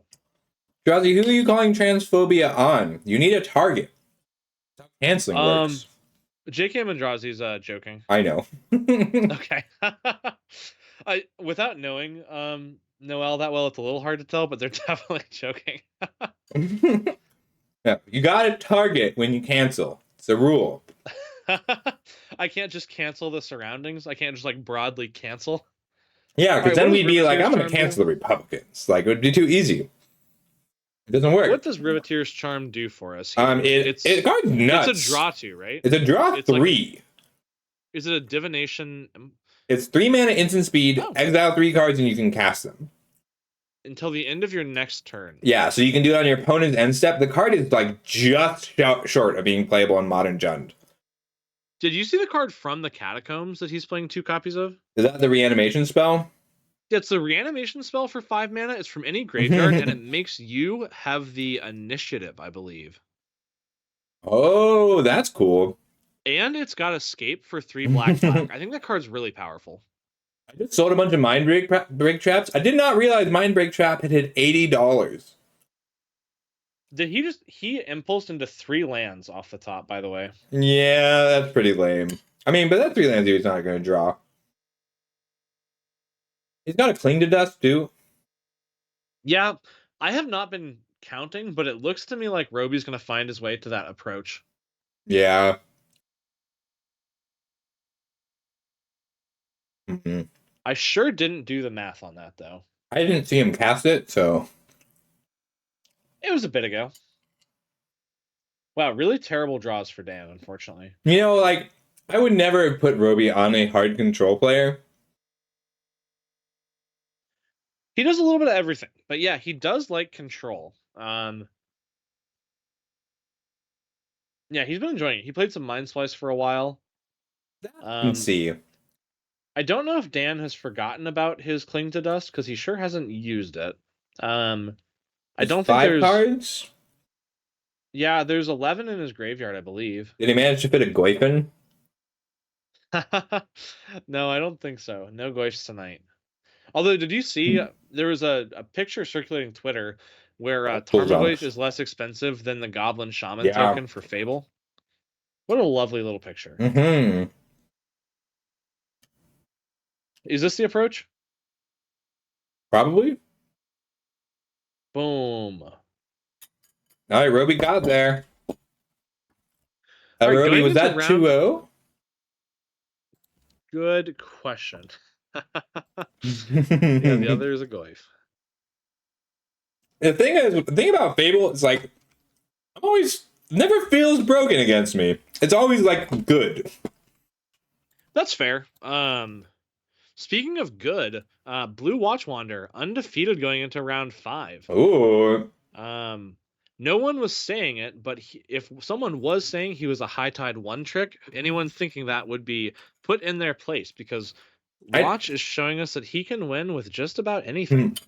I never called him a high tide one trick. I called him the best high tide player I've ever met. Oh, I agree. I don't think anyone would say he's a one trick. I think he's just a really, really good player. Yeah. He's a control player. All right. Juice. So we need Juice and Onion to report. That's Dolphin and Onion. And then Onion Johan and Duke. Onion took a 2-1. All right. And then because that was the Flash versus Comet.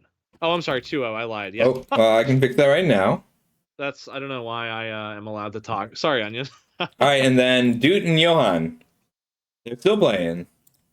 Oh, cool. And how is it? Deathrite is $3. And then Watch, if you don't mind streaming your last round for us, we'll definitely be focused on you. All right, so we're off to the races. Believe it or not, that's not me on the other side of the screen, but that is the Mindsplice list that had to be knocked down into budget. And there we go. All right, it looks like Mindsplice was on the play. Let's hope there's a 2-mana counterspell here, because if not, the game gets very, very difficult. All right, this one's for the good guys. Counterspell on the White Plume. The game continues. Palace Jailer is also really difficult to deal with, but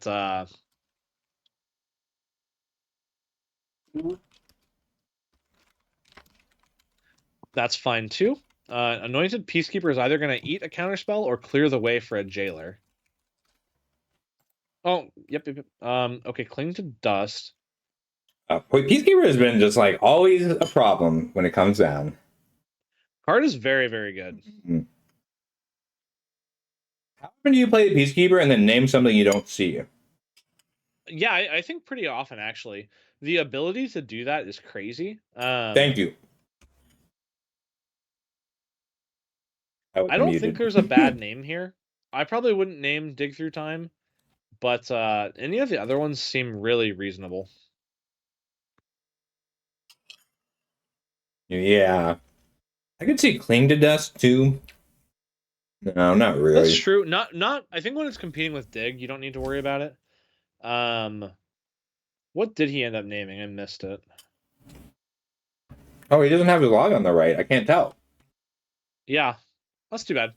Well, we will just sit in mystery for a little bit. Notably, the Mindsplice player does not have another land unless he rips one. Gonna have to pass it back. Experimental Augury was not cast. That's the Anticipate Proliferate. I suspect that might have been... Oh, it was the Mindsplice. Thank you, Howdy. So, Rusty is going to potentially cast an Experimental Augury trying to hit land number 4 here. They did, Servo. Oh, okay, Impulse. Being the Monarch is just really good in this matchup. Yeah. It's very tough. You can compete against it with an early Baleful Strix, but it's not easy. How much is Creeping Tar Pit? Creeping Tar Pit's functionally free. I think this current list has 1 copy in it. Just because avoiding tap lands is pretty good. How about Restless Anchorage? Is that the Smolinade, the blue white? Yeah, the one that makes maps. The card is, I think, 60 cents. Nope. It is above $1.20. $1 on Smolinade. That's tough. It's really good in Pioneer, and even some of the modern control decks run a copy or two. Yeah, I think Magic has just gotten fast enough that Celestial Colonnade is kind of just too much mana now. Mm-hmm. Yeah, and unfortunately, looks like Rusty didn't find land off of the Impulse, so they have to go for an experimental augury on main phase here.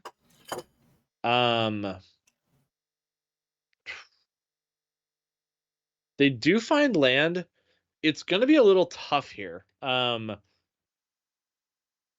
think I'm blinking Anointed Peacekeeper just to rename.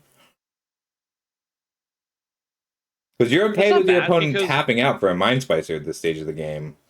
The way that you lose this game, if you are Johan, is your opponent having Languish or Consume the Meek. Yeah. So I think that if you, like you said, if you just cast the Flicker Wisp here, I don't see how your opponent gets out of it, and that lets you keep a spare Jailer around for if a Baleful Strix resolves, right? Hit that QT button. That's so dangerous. Why would they put it right next to Undo? That is crazy, actually. I'm a Control Z man myself. Why would they put the Concede game and Undo buttons next to each other? Yeah, because I don't think that Concede asks you. I think it just does it. Yeah, this draw really not working out for Rusty over there, unfortunately. I'm taking another 6 here. I will say this is not the most insane amount of pressure. Like it's not that much. I mean, I'm casting Eldritch Spirit Guide here. Sure, you don't need the. That's a 2/2 for 3. It's perfectly fine. Look, people cast 3-mana 2/2s for a lot of Magic's history, and they had a good time doing it.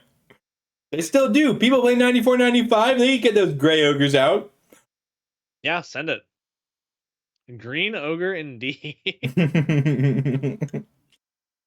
So what are we gonna see here? Oh! Wow! Oh my god! Yo, whoever built this deck must be smart and handsome. Wow, Nemesis Trap! That's so sick. That's how many for 1 is that? Scuffle, can you do the math on this one? It's just a 2 for 1 because unfortunately he takes the Monarch when it comes in, and then no, this is 3 for 1 plus taking the but then you're saying that Johan will cast the Jailer. Yes. That is It is a 3 for 1. Like it's still a 3 for 1. It's still good. This is the build your own Flicker Wisp too. But still a great play. Love Nemesis Trap here. Yeah. I mean, it is tough that Johan. Oh. Yo, this one's for the good guys. Let's go. With another White Stars, we could Flicker Wisp the opposing Palace Jailer to get our Peacekeeper back. But no, you don't get it when it leaves. You get it when you take the Monarch. Oh, okay. So you can actually ephemerate a Palace Jailer and you can stack up creatures underneath it. Wow. Because it's under your Monarch token, essentially. What's Ephemerate going for? It is $10 for a playset, I believe. Oof. It's not cheap. Okay. Okay, so now Rusty is gonna draw a card here. They have a Mindsplice in hand. Remember, we saw that off of the Peacekeeper. Okay, White Plume's a pretty good draw. And it can also get Flicker Wisped. Let's see if Rusty has another counterspell. He does not. This is gonna get hard. But I think I'm playing out the Spirit Guide here. It makes it a lot harder to stop them from taking the Monarch back. I would Flicker Wisp the White Plume, personally. Yeah, I just am scared of sweepers, but you know the Mindsplice deck much better than I do. Yeah, it does have speaker or sweepers, and once it gets Mindsplice online, which it's going to this turn, it's not hard to cast a Mystical Teachings and either grab another copy of Nemesis Trap. Actually, I don't know how many there are right now. Or find like a Consume the Meek. Let me figure out the number of Nemesis Traps that they have tonight. It might be throttling you, Drowsy. One sec. Bots tend to have limits on individuals. Sorry. Okay, so there are 2 copies of Nemesis Trap in the 75. Okay. So this could be okay. If Rusty casts a Mindsplice here, which he does, he's gonna have 2 draw steps to find a Mystical Teachings. Mystical Teachings would cost 3 mana based on the Mindsplice reduction, and then And he it'll also gets cost 1 Monarch. yeah, right. So he's got draw step for turn and then end step Monarch trigger to find a Mystical Teachings. Or he could just find Preordain. That's still fine. We're still live for Surprised this is Mindsplice. low enough on. I'm surprised Preordain is cheap enough now. It's not. That's part of why the deck list had to be modified. But Ah, he has since trimmed on Baleful Strixes and Preordains. yeah. Preordain is at least replaceable. Was that a Consume the Meek? Oh, it was a Languish. Okay.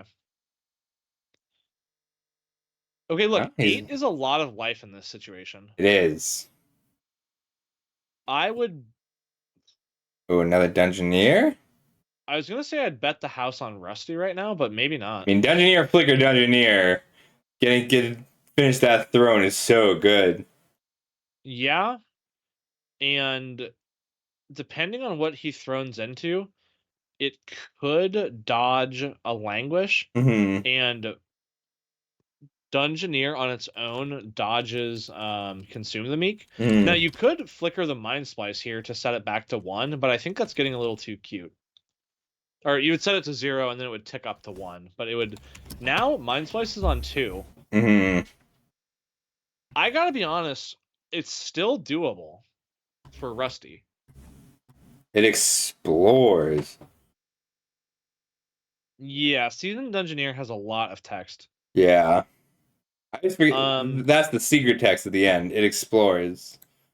Yeah, it is. There's also a pretty decent chance that we find a piece of interaction off of this throne. Like another Spellbinder or something could be difficult for Rusty to overcome. Under Mountain Adventure. I don't know that card. It's just a green initiative creature. Phyrexian Censor. Ooh. That's gonna make things difficult. Wow, love that one. Each player can't cast more than 1 non-Phyrexian spell each turn. And so here's a really tough thing. When Seasoned Dungeoneer, when someone attacks and they control a Seasoned Dungeoneer, a party member creature gets protection from creatures. Okay.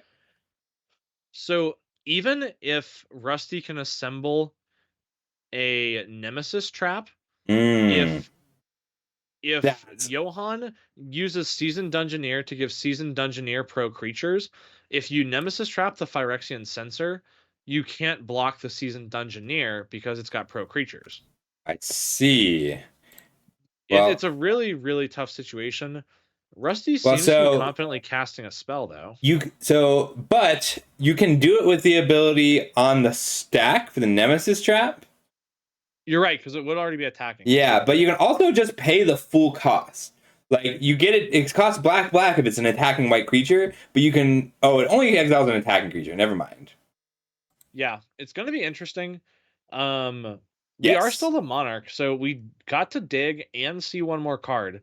That's 8 cards to find something.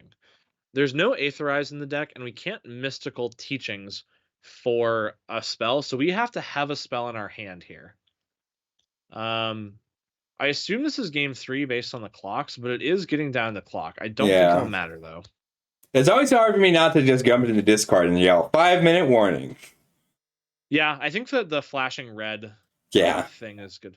Now, this is a big attack.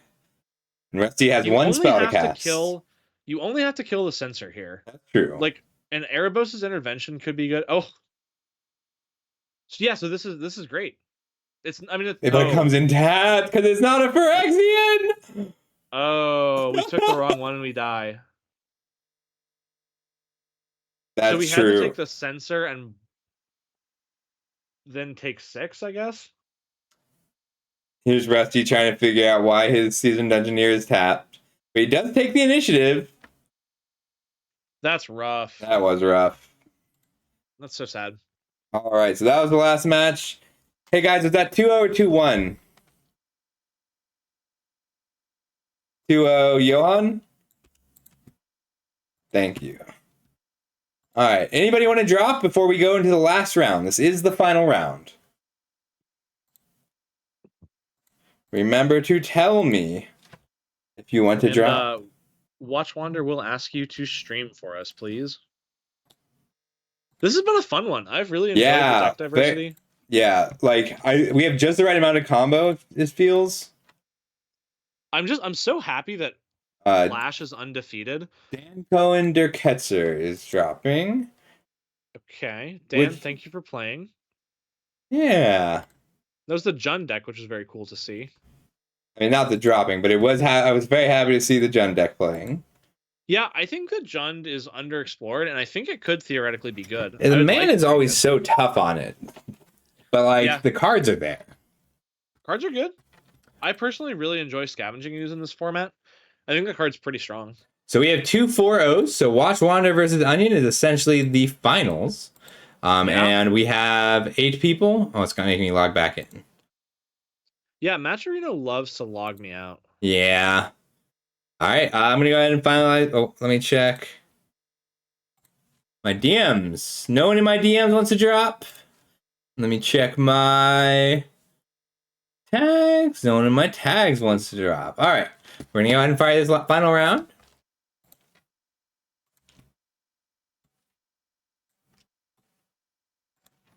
Infinity, hey. Thank you so much for the follow. Really appreciate it. How you doing? It was just a sec to get this round set up.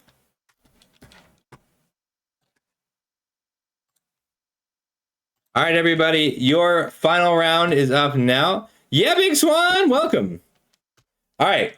Yo, what's up, Swan? Your final round is up. Go ahead and find your opponent. Let me know if you have any issues. It is 709 or 909 right now. If you don't have your opponent by X14, let me know. And if Onion and Watch Wander would mind streaming, I'd really appreciate it. That is essentially the finals. Oh yeah, sorry, Infinity. Let me drop that in. Twitter link is broken. Interesting. I think Discord broke a bunch of my links recently, and I don't know how. Discord invite links they'll do manual refreshes on them every once in a while. So yeah, because you can edit it, and I always set mine to never expire. But yes, but Discord will break them. Follow that one right there. If you have any issues, let us know. Watch Wander and Onion Flake are both playing some pretty cool decks today. All right, so let me make sure I'm muted. All right, so the matchup today is Flash. It's not even. It's like I want to call it Flash mid range because he doesn't ever win the turn he flashes. It's like a few turns later. Awesome.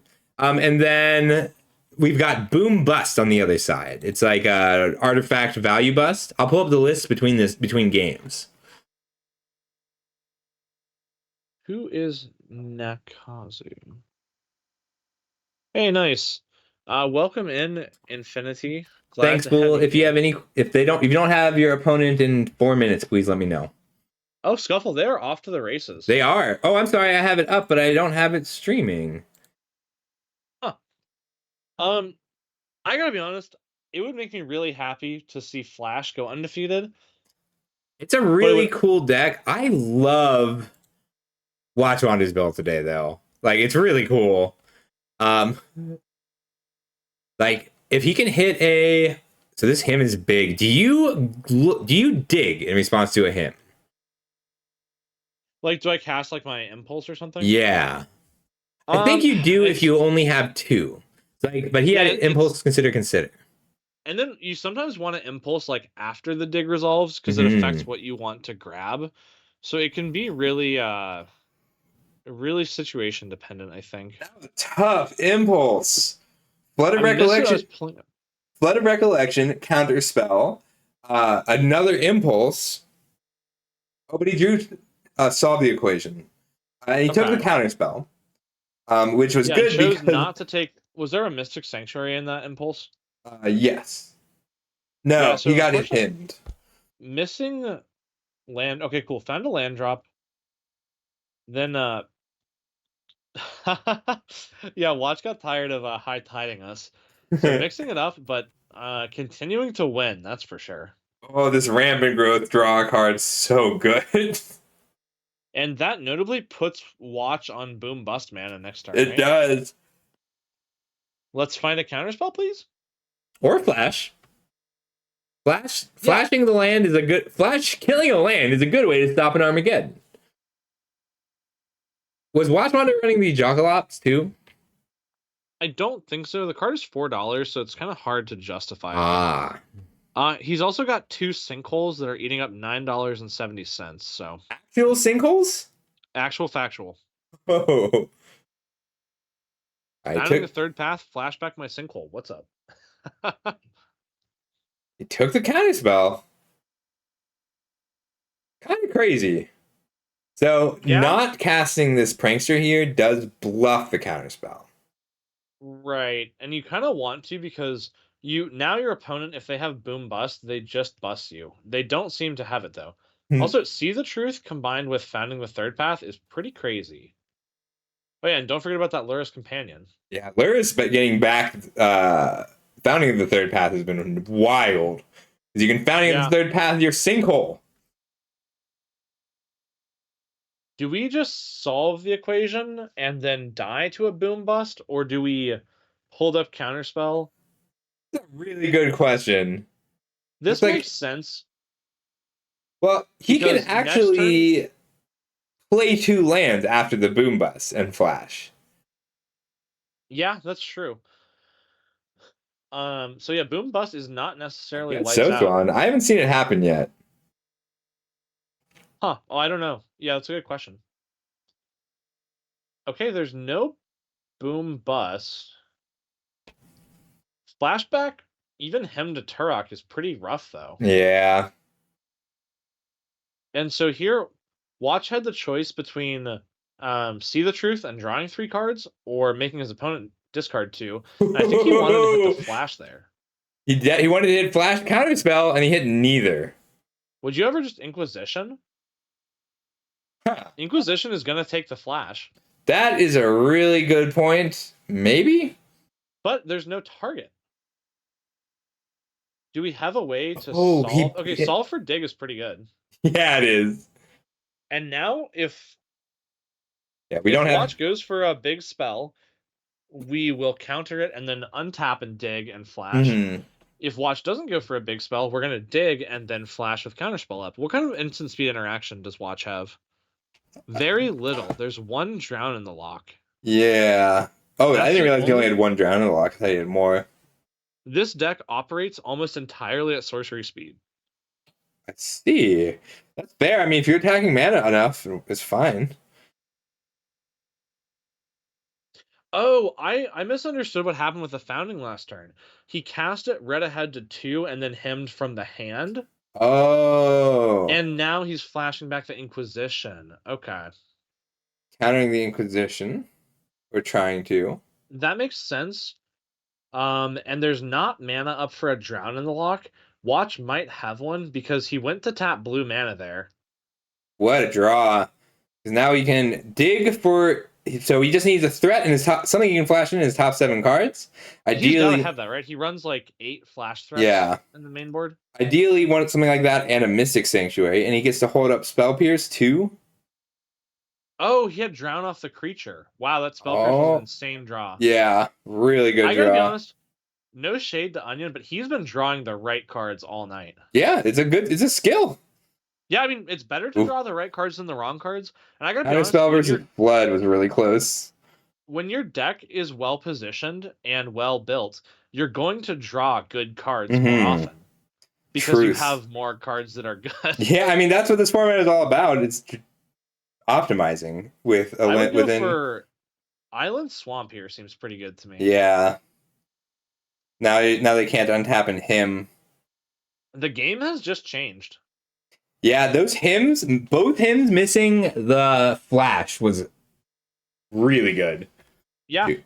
definitely running well. But yeah, just circling back to my point, if your deck is constructed wrong or not positioned well, you can't get lucky. Your deck has Right. to be a certain amount correct and well positioned for there to even be a chance to get lucky. You need to be lucky And and good.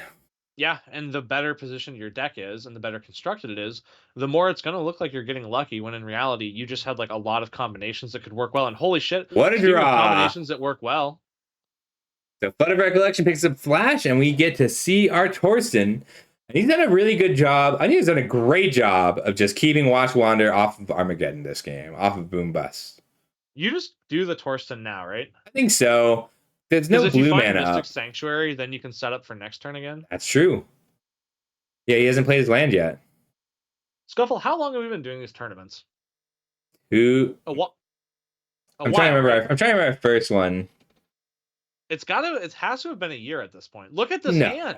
I think it was like July. That's believable. How crazy is it that we're still seeing new stuff?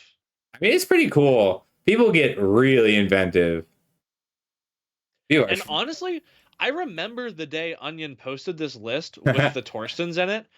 I gotta be honest, there was some skepticism of the Torstens. They've been insanely good. Well, I love that this is a combo deck that I like combos that don't win the game. It's just efficient. Like, yeah, 7 power, draw 3 cards for 2 mana is good, but we see lots of people running combo decks that don't, like, they win the game when they do their thing. Yeah, it is definitely efficient. Picklock Prankster is really good in this deck, too. I mean, it's a reasonable body. I'd almost try and fit 4 in. Because, like, so Phoenix runs it in Pioneer, and it's so good in Phoenix because of how many 2/2s you need to block without killing them. Is Prankster just better Impulse? No, you can't get lands off of it. No, but it is, like, Phoenix runs 4 Pranksters. I think it's as good as Grizzly Salvage. But it is itself a creature and a spell. It's a good card. I'll be right back. Yeah. I need more water. Now seems like a good time to get it while our opponent's being beat down. Yeah. A lot of lands have gotten exploded today. I gotta be honest. I'm just using the bathroom. We've seen a lot of Woodfall Primuses. We've seen a lot of booms and a lot of busts. And just getting back Counterspell is insane, yeah.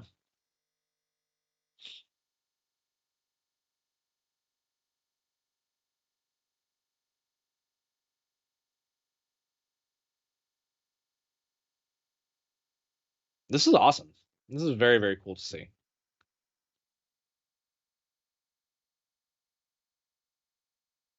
Counter the Rise Shine. You could just make a bunch of 1/1s. But, you know, I don't think there's a wrong way to get there at this point.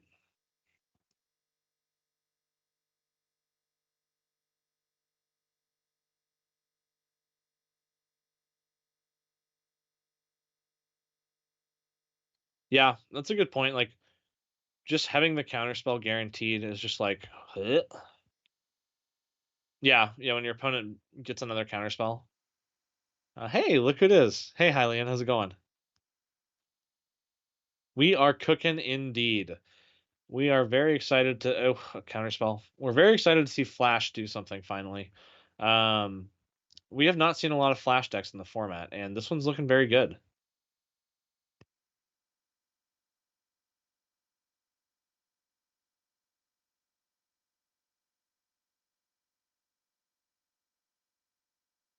Huh, yeah, look at that. See the Truth could potentially get us out of this situation, but it could be a little bit tricky. And it could just get counterspelled, and then we just flash a Torsten in. Whew! All right, game 2. What's the sideboard look like? So from Torsten's side, increasing the number of counter spells. Tristani's summoner has come in a lot. Is Test of Talents interesting here? I feel like an early Test of Talents taking a Hymn to Turok, or whatever counter spells he has access to. Okay, so the sideboard for Watchwander is Tormod's Crypt, Blue Elemental Blast, Duress, Extirpate. Extirpate's a scary one. Inquisition of Kozilek, Misinformation, very, very cool. Impending Disaster, insane. Pyroclasm, Anger of the Gods, obviously the sideboard companion Lurrus, Unmoored Ego, and 2 Ravenous Traps. Servo, I agree. I think Test of Talents is really powerful. I think Extirpate is the scariest spell out of Watch. Tormod's Crypt could come in. Duress is probably worth it, as well as going up on Inquisitions potentially. Misinformation is very cool. I like that card quite a bit. I don't know if it comes in here. I don't know if Impending Disaster comes in. That's a hard one to say when exactly it's at its best. Unmoored Ego for Flash or a threat is fine. And then you probably just trim... Pyroclasms are not bad, actually. I don't know what you trim here if you're Watch.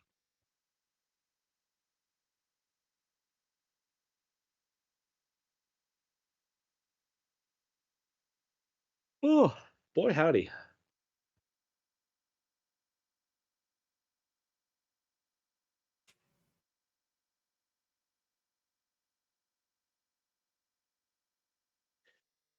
So no Test of Talents coming in. Test of Talents can hit a sorcery, right? I'm not crazy. Counter target instant or sorcery. Search its opponent's graveyard, hand, and library for any number with the same. Exile them, and then that player draws a card for each card exiled from their hand that way. So, I guess we're just not worried about the counter spells, and there are a lot of. There's a lot of one-ofs. A lot of stream today.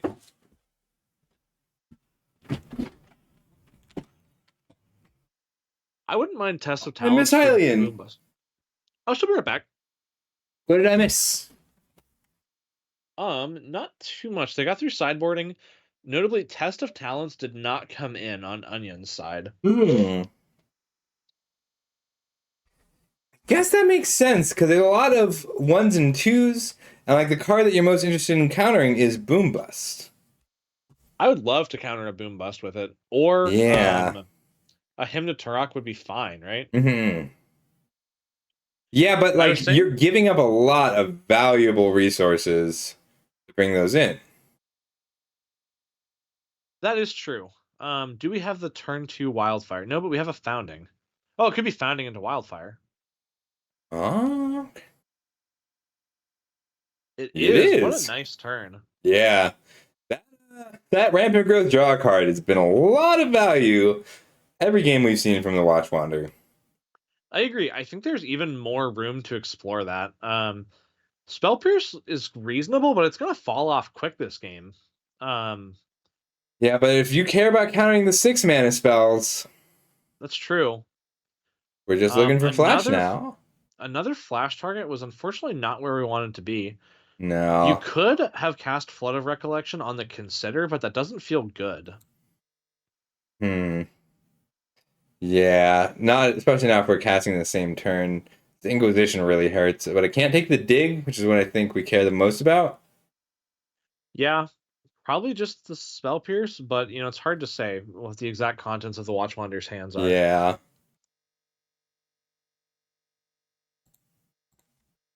We've got...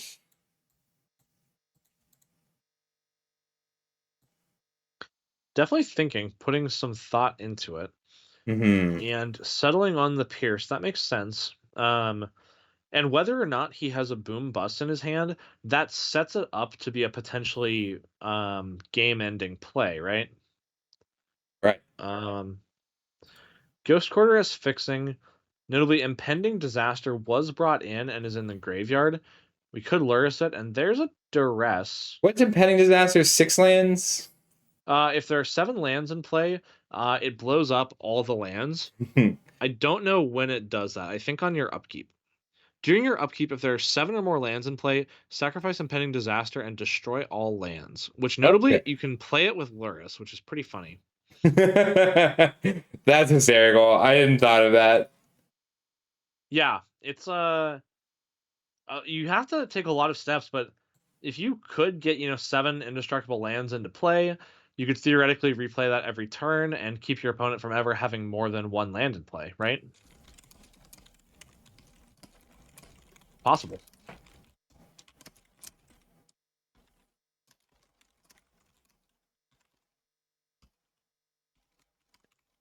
That's reasonable.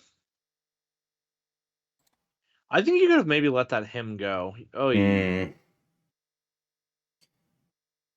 Just a miss on that hurts so much. So this is game yeah. 3 or game 2? This is game 2, I believe. The first sideboarded game. Okay. Onion took game 1. Yeah. The danger of the combo deck. Yeah, sometimes you draw your combo targets, for sure. Chitani Summoner really is just worse Torsten. Yeah, it's better if your opponent has 2 3/3s or something, maybe. Oh, my face But is... yeah. Which honestly, I think that just speaks to how impressive Torsten is. It's a Mm-hmm. pretty cool card. Another him? Oh, Sinkhole. It is becoming a Whoa. very low resource game for Onion. Yeah. And that Impending Disaster is going to kill 4 and 1. And Ooh. yeah, No. I think that's it. I think Watch Water's deck just did its thing. Well, but He, our top 2 cards could be basic Island Flash, That's true. Consider hits Island or Flash, and then we hit Flash. That's a game. We That's not don't need game. a lot of cards. And I don't know if it's game. I think Watch Yeah. can beat 7/1/1s. yeah. Brainstorm with the Ghost Quarter to shuffle. Now that's nice. So that is a legacy powered Brainstorm thanks to that Ghost Quarter. That's a big deal. That's hot. Like, so for those of you who don't play a lot of Legacy, the power of Brainstorm, because if you just draw 3 cards and put 2 cards back, then draw those 2 cards, all you did was pay 1 mana to draw a card. But Yeah. usually in Legacy, you put 2 cards back and then you shuffle your deck with a fetch land. And Watch Wander gets to do that. And if you can convert cards that are dead, like right now, I think Watch Wander might have Pyroclasm in his deck, but he doesn't want one right now. Right. He wants Oh?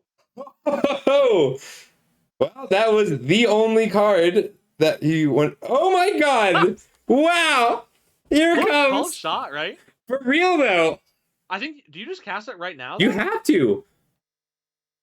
There's No, not I guess a lot you of don't. permission in the Watch Wander's deck, though. Yeah, but if you can, I guess he's thinking if he can respond, it's just drown in the lock. You must do it. This could set up land drops for a long time. It could. Wow, he just pulled this out from a 0 land everything. Oh, but he went with Tristani Summoner over Torsten. I gotta be honest, I'd be interested in Torsten giving me more land drops. But yeah, but there are Pyroclasms in the Watch Wander's deck. Yeah, this plays around Pyroclasm. Oh, it also, yeah, so Torsten would have lost to that Lurrus. Ah. Yeah. Man, it's a good thing Onion's in the finals and not us. Yeah, it's true. It's a good play. Wow. He's in this. He might need to force the Lurrus block, though. Like, this founding the third path of Lurrus is so good. So Lurrus gets back Founding, which can cast See the Truth. Yep. Or Sinkhole. Or... yeah. But and Watch Wander also gets the 3rd chapter of the Founding that's in play. Yep. So Watch Wander gets 2 spells to cast here.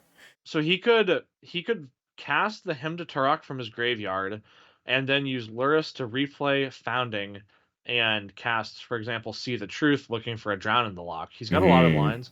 He is going to lead on the See the Truth. We're just going to take 3 cards. Now, someone mentioned that at one point this was bugged on Moto. Mm-hmm. And it would only get 1 card still. Now, is this... The Onion's thinking about it. He decides not to make this his spot. Yeah. Because, like, we know another one is coming this turn, and a sinkhole is so devastating because he's trying to get to this Archaeomancer. I don't think there are that many cards that you're scared of. Yeah, but I think sinkhole is one of them. I think you're right. You would almost be more afraid. Okay. I mean, even a him. So we are, and it looks like he's opting for a duress. Interesting. So no point in casting the counter spell. It's going to be the same either way. So casting counter spell would just be to bluff there. Yeah, true, to deny information. Maybe with that in mind, countering the See the Truth made sense, but I don't know. I think it was reasonable to do what he did. I mean, the Vigilant Knight is hyper relevant here. Like, Lurrus can't block it or attack into it. And the Watch Wanderer has the ability to get rid of the Lurrus with damage. Wow. Oh my god, I haven't seen misinformation in 10 years. Wow. I like how Onion Okay, but is there a chance Onion wins this? Yeah. Is there a chance he just has enough in play? So, all right, we can play this out a bit. He attacked, so he's got no more cards to play this game. So he's attacking. He's locked out. I don't think he's going to cast another spell this game, but he's attacking for 9. Yeah. The Watch Wanderer has to interact with the board this turn, or he's going to get killed. Yep. He can get 1 more. All right, so if he waits 1 turn and then uses Lurrus to block the Centaur, then he goes to 5 and takes 6. So he needs his 4/4 indestructibles right now. Yeah, he needs a Rise and Shine. Yep. A Drown in the Lock would kill the 4/4. And then he can block the Centaur and live. He's attacking because he needs to gain life here. Does that mean he has an answer to the Trampler? It must, because he didn't play Founding the Third Path beforehand, so he might be overloading Rise and Shine. And he traded off because he's going to have 2 blockers here, and he doesn't want to take 2. I think that's it. I don't think Onion can win, but who knows? He's been running really hot tonight. Also, if there's anyone who's going to get out of this situation, I think it could be Onion. So he's got 1 more dead draw, and then he needs to draw land. Yeah, okay, that makes sense. Yeah, so he can't get there. Ooh, we're in the finals. Last game. It had to be a game 3, though. I'm gonna get some wine for this one. This is the kind of match that deserves either a good glass of wine if you're a good glass of wine person, or a glass of gas station wine if you're that kind of person. No matter what kind of wine you enjoy, it's fine to enjoy it to this match. What's changing? Test of Talents is coming in on the play.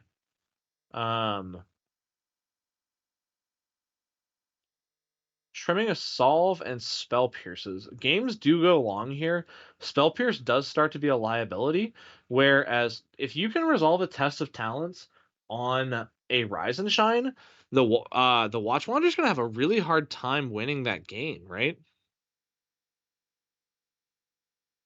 If you take Rise Shine with a Test of Talents, there are no additional win conditions other than Lurrus. Am I seeing this right? All right. Scuffle, 2 Rise Shines are the only threats in the deck. Did you know that? No. I didn't know that was it. Some tests. Oh my god. Wow. The perfect hand. Yeah. If he doesn't have... I'll make sure I'm muted.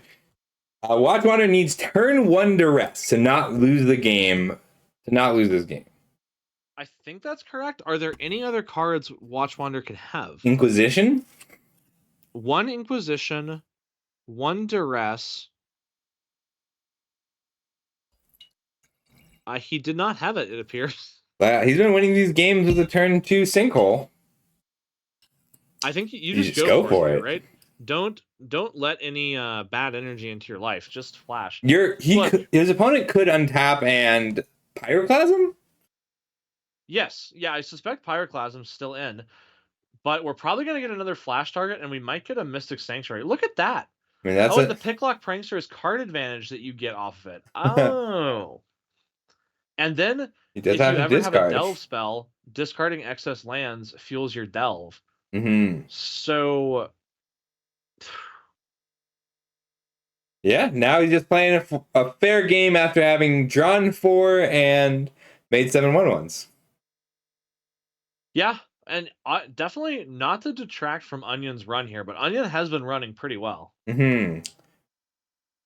But I think you said it earlier, you don't win a Magic tournament without running well. Yeah, you have to be lucky and good. That's right. Oh, sorry.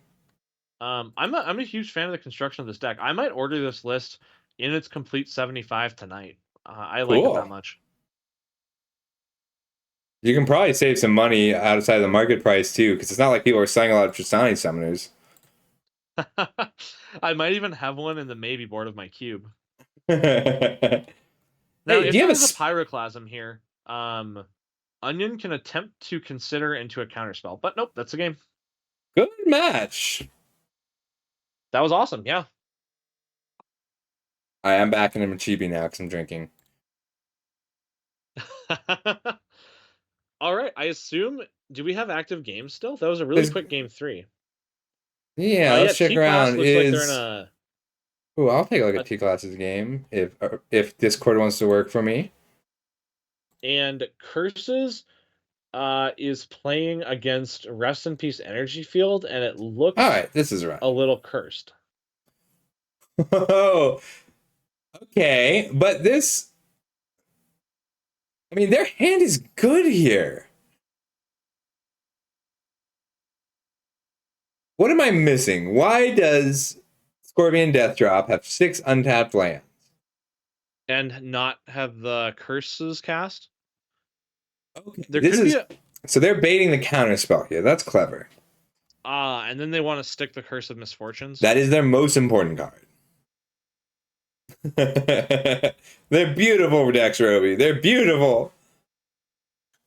These decks deserve each other. Hey, congratulations, Onion. You played really well today. You too, Watchwander. I'll settle up with you on Monday. It was awesome, though. We were talking about, like, what could Onion have here that wins them the game? I'm like, I don't think they can do it. They need... And Rusty's like, well, they could hit Flash Island. And then you hit Flash Island. It was awesome.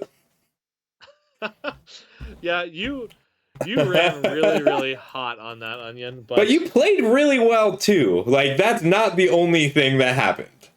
I agree. Yeah, you played to your outs and you made the right decisions very often. It was fun. That was cool, yeah. All right, and here we have... So we just got finished watching Flash Value. It's not even a combo deck, is it? It's Flash Midrange. I mean, I think it's a combo. There's some argument. It doesn't end the game. Like, what other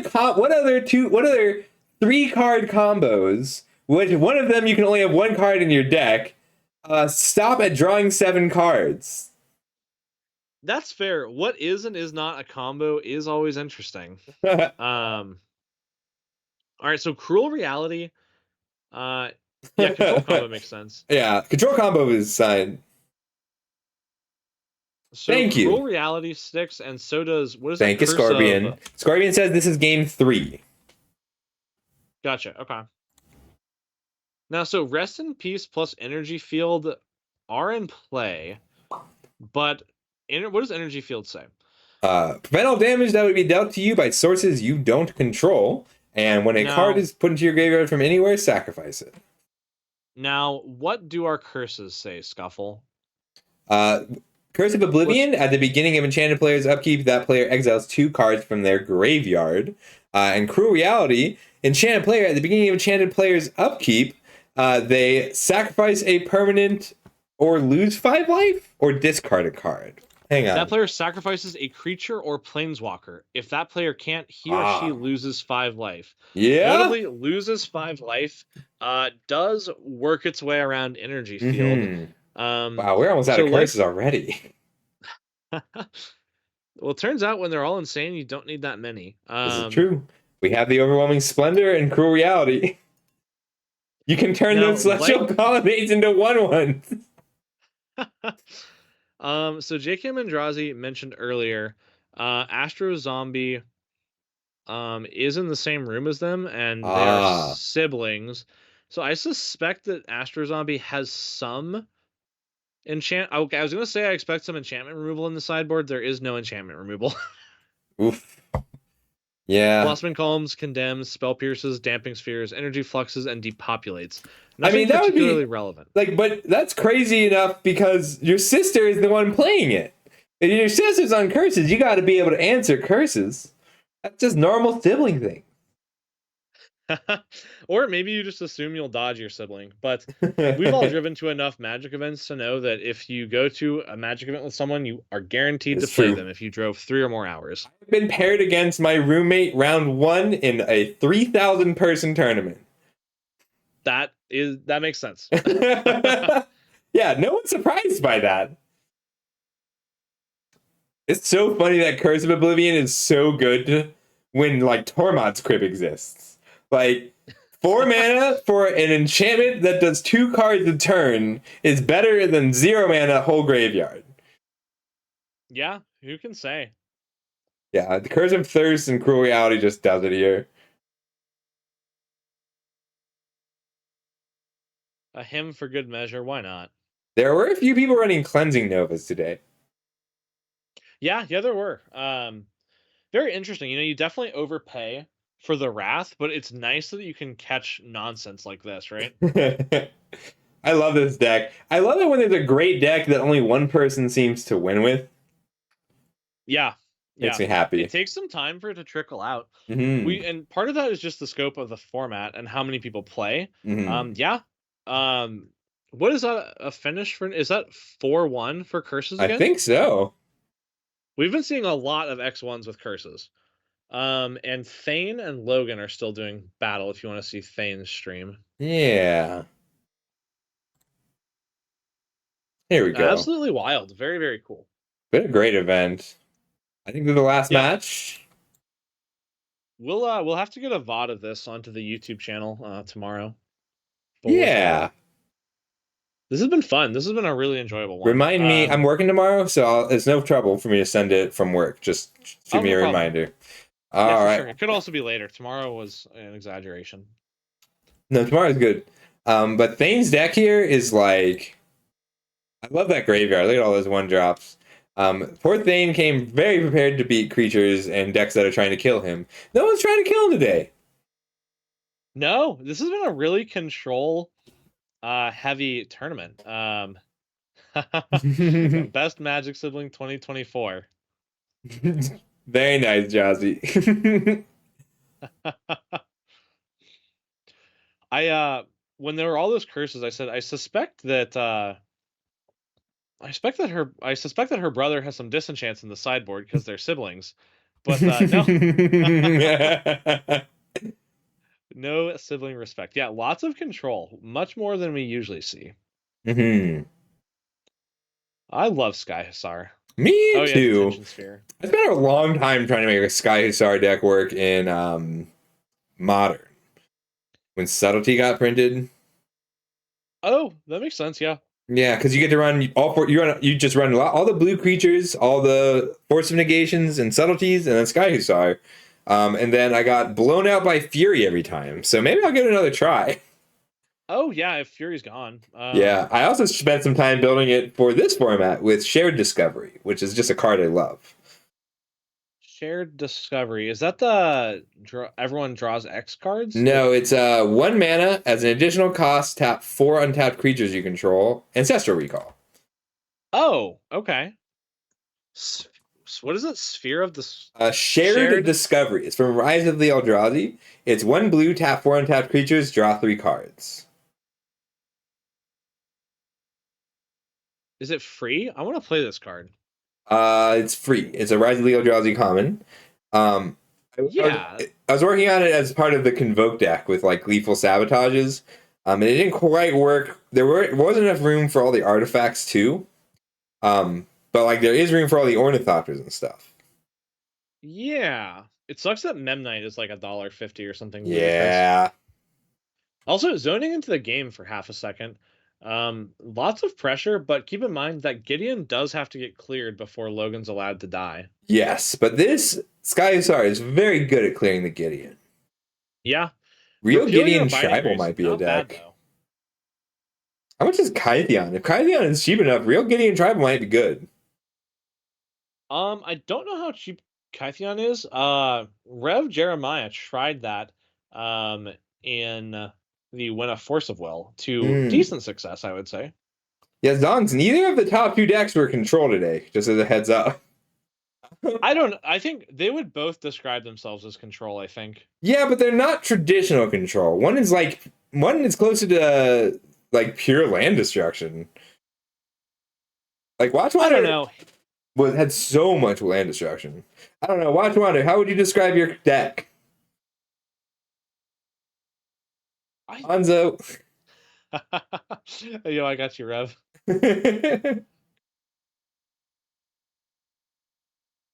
That is so cool. I think the founding the third path Lurrus, that whole Impending disaster Lurrus is my favorite thing. Yeah, that's very, very cool. That's a nice cleansing Nova. Might as well gain some life. Gain some life here. Unless Logan's last card is exactly counterspell, the Abiding Grace is going to go back down, and there's no longer a containment priest in play, so Abiding Grace is going to get to rebuy like a Thraben Inspector every turn. Or we could just play Sky Hussar. Yeah, I don't hate that. I would. Okay, yeah, Abiding Grace is going to resolve through a loose focus regardless, so the sequencing doesn't matter a ton, I think. Yeah, you're right. Yeah, and I think we are just picking up a Thraben Inspector to keep those cards flowing. The other option is a Benevolent Bodyguard, I believe. Yeah. I mean, it does dodge a Swords of Plowshares, but it doesn't dodge a Sweeper. Yeah, I think getting some card advantage going. Oh, but so there's the onboard Gideon. Yes, fog. This is true. With that in mind, ooh, that's tough. Do we run any O-rings in Thane's deck? I don't think that we do, but I wouldn't swear we don't.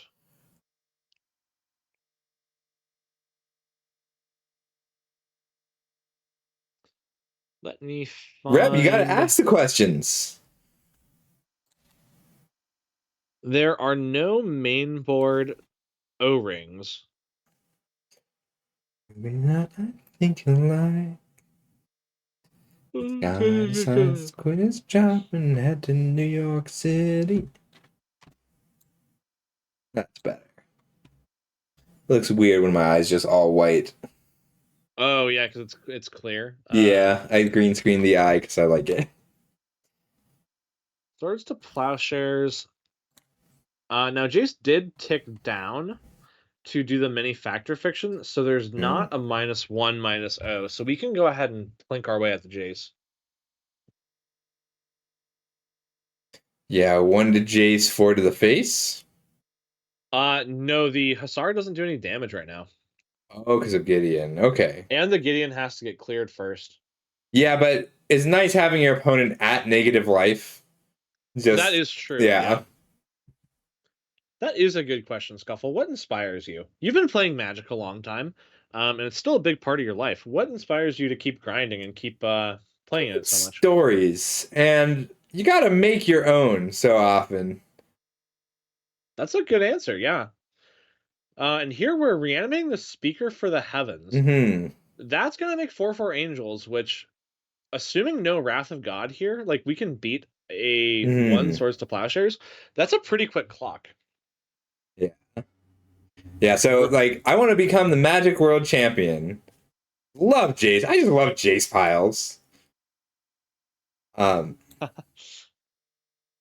Yeah, that's a good goal. Yeah, I want to become the Magic World Champion because there's not enough.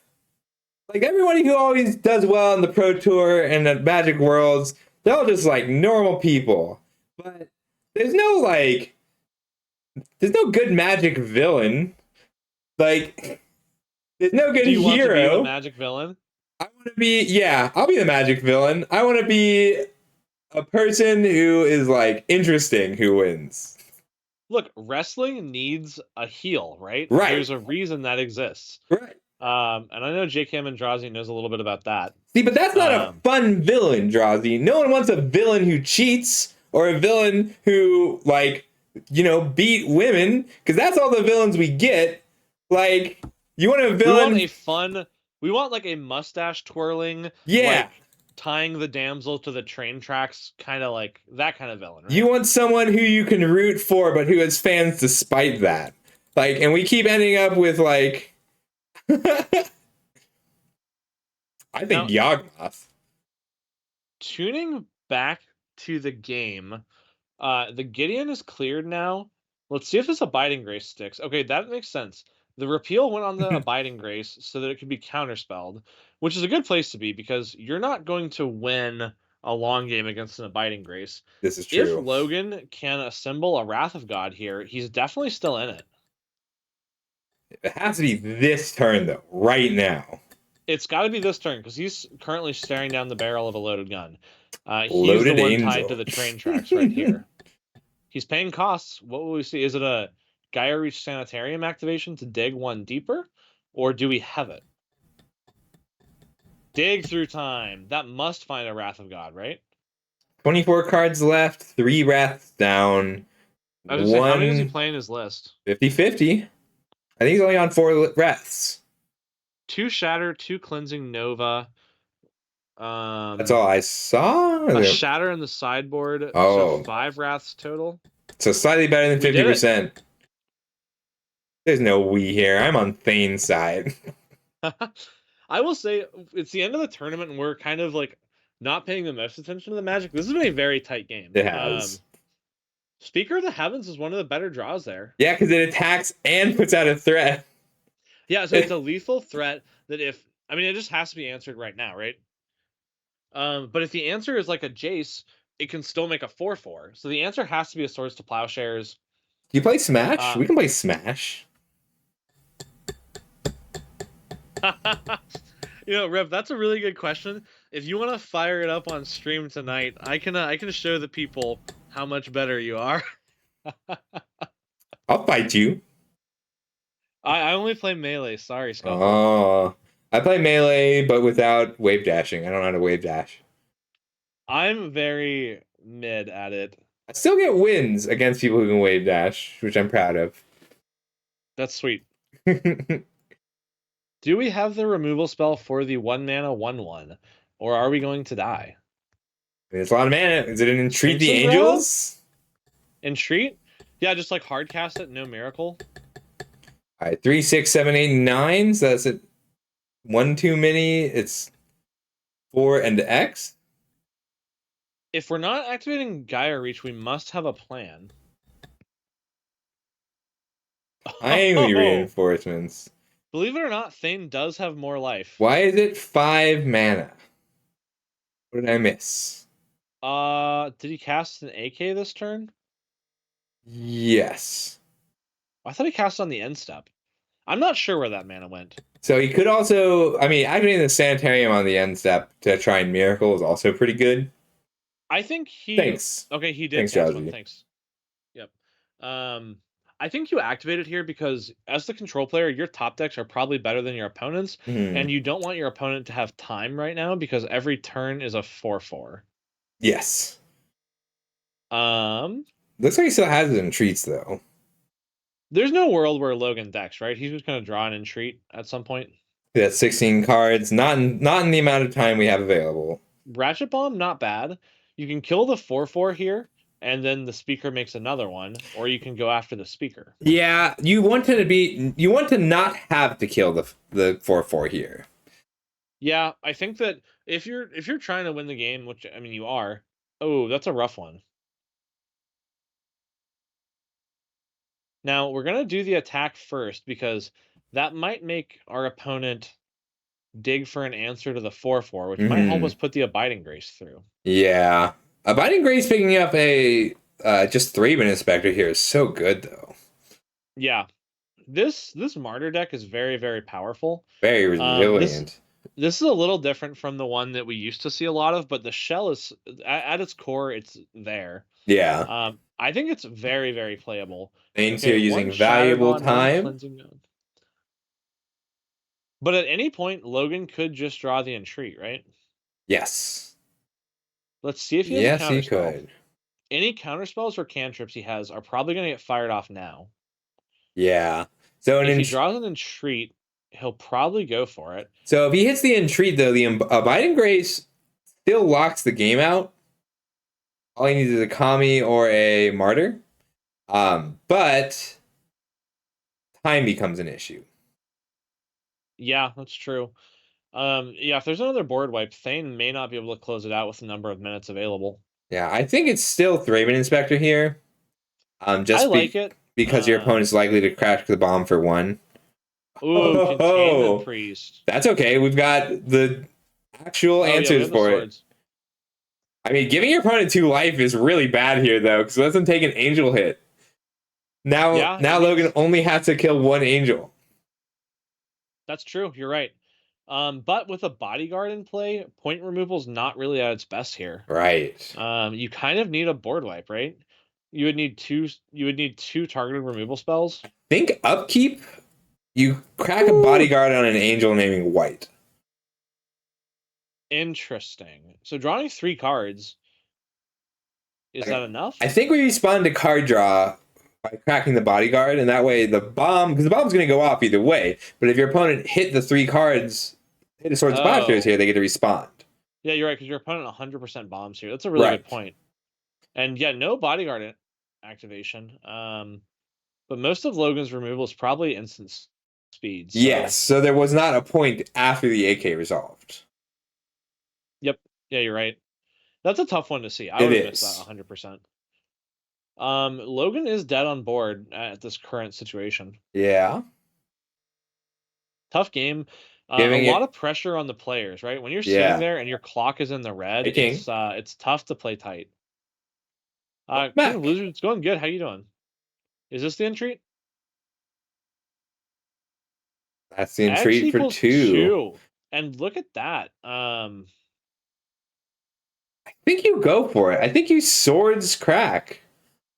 Yeah, but the thing is, it's not instantly lethal because your opponent goes to 9 here. Yeah, but you still fire it. I agree. Yeah. You're still going to put your opponent to 5 and keep an angel. Thane's life total doesn't matter at all. He drew another Swords. It's a good draw. That is a good draw. How many Entreats is Logan on, and do you think they're still in? Let's find out. 1 Entreat main deck. He may not have another one to win the game with. Ooh.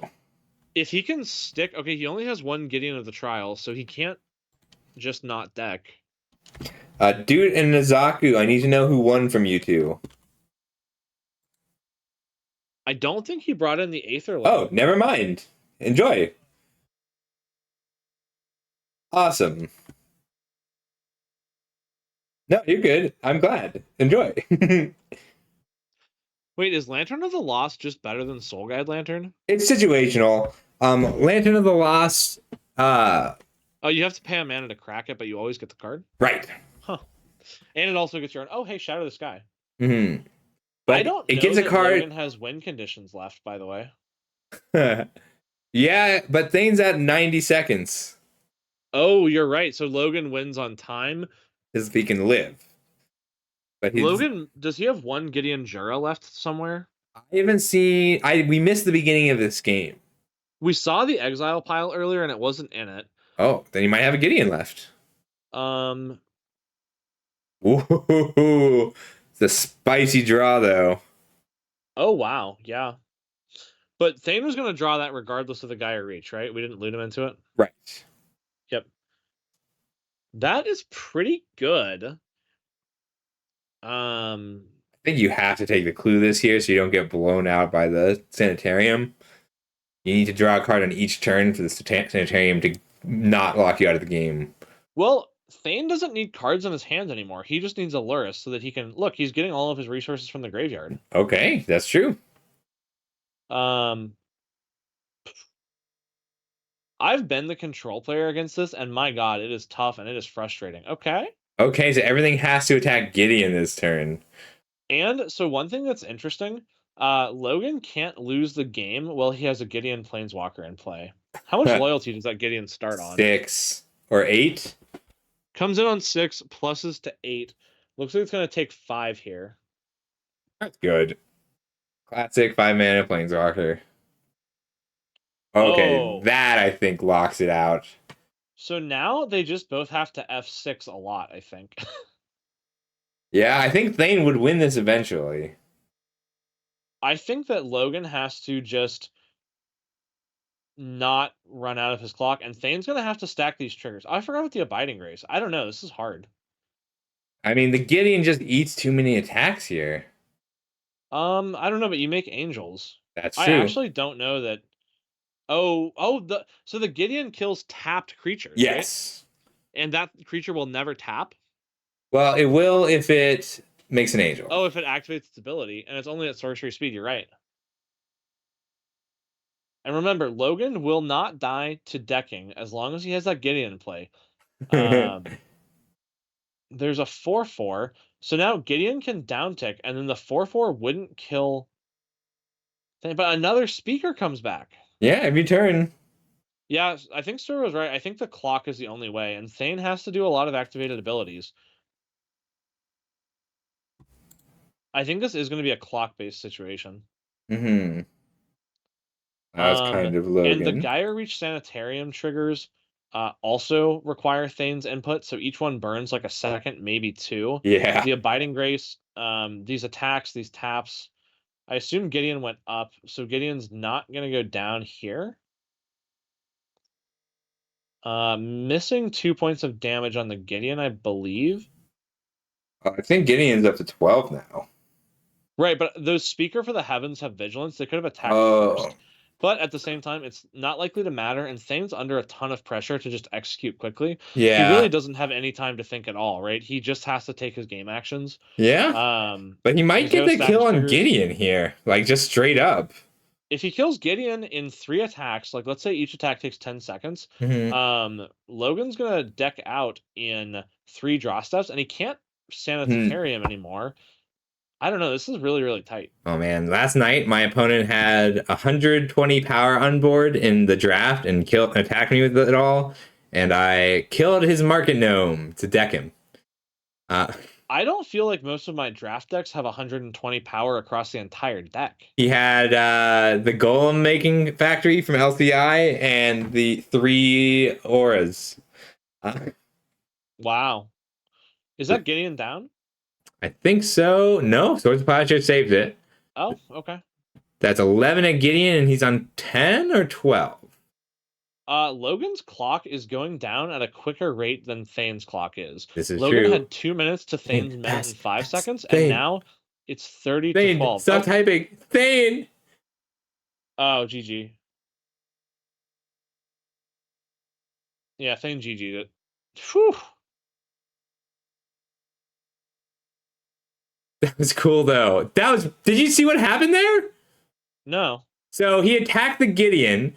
Before Gideon took damage, he brainstormed without the ability to draw 3 cards, would have lost, then put 2 cards back on top. Oh, wow, that's really, really smart. So he didn't die because he had the Gideon in play. He used brainstorm to draw 1 card and put 2 back in order to not lose. Wow, that was really, really cool. That was cool as fuck. That's the best use of a Gideon emblem I've ever seen. Yeah, and I mean, look, we're playing on Moto. Moto has a clock, and Moto's clock is a resource and has an impact on the game. That's just how it is, so. Absolute grinder. All right, so there's 1 match still going between... Yeah, Logan is a really good player. I've played Magic and known Logan for I'm not going to make Probably 10 years at this point. I'm not going to make them stream it because they're both really low on clock and they don't have the time to pull it up. Oh, sure. That's no problem. We can just chill. Mm-hmm. But yeah, Logan's a great player. I don't think he plays as much Magic as he used to. I think he drives race cars as a hobby now. But he still makes some time for Magic. And yeah, definitely a really skilled player. This is a good format to come back to. I agree. Yeah, and it's so fun to like get to explore a new format. A lot of people are pretty excited for the two 1K tournaments we have coming up in March. That's very exciting to me as well. Lots of really cool decks today. Very, very fun event. The Silent Visitor was a hot addition to the Knights deck. Yeah, I didn't even notice that he was playing that. Can you mouse over a Silent Visitor for a second? Yeah, so this is Shadows over Innistrad card. Each player's upkeep, if that player has no cards, you draw a card and lose 1 life. So it was great in a deck with lots of hymns. Sultai Christmas. Yeah, the Brainstorm play was really, really sick. Love that. Yeah, the Brainstorm didn't kill them because of the Gideon emblem, and they did it before you killed the Gideon. Absolutely, yeah, totally wild. Fool's playing right now, right? Yes, but yeah, I was gonna ask if he made any 2020s off Merit Lage's Slumber today.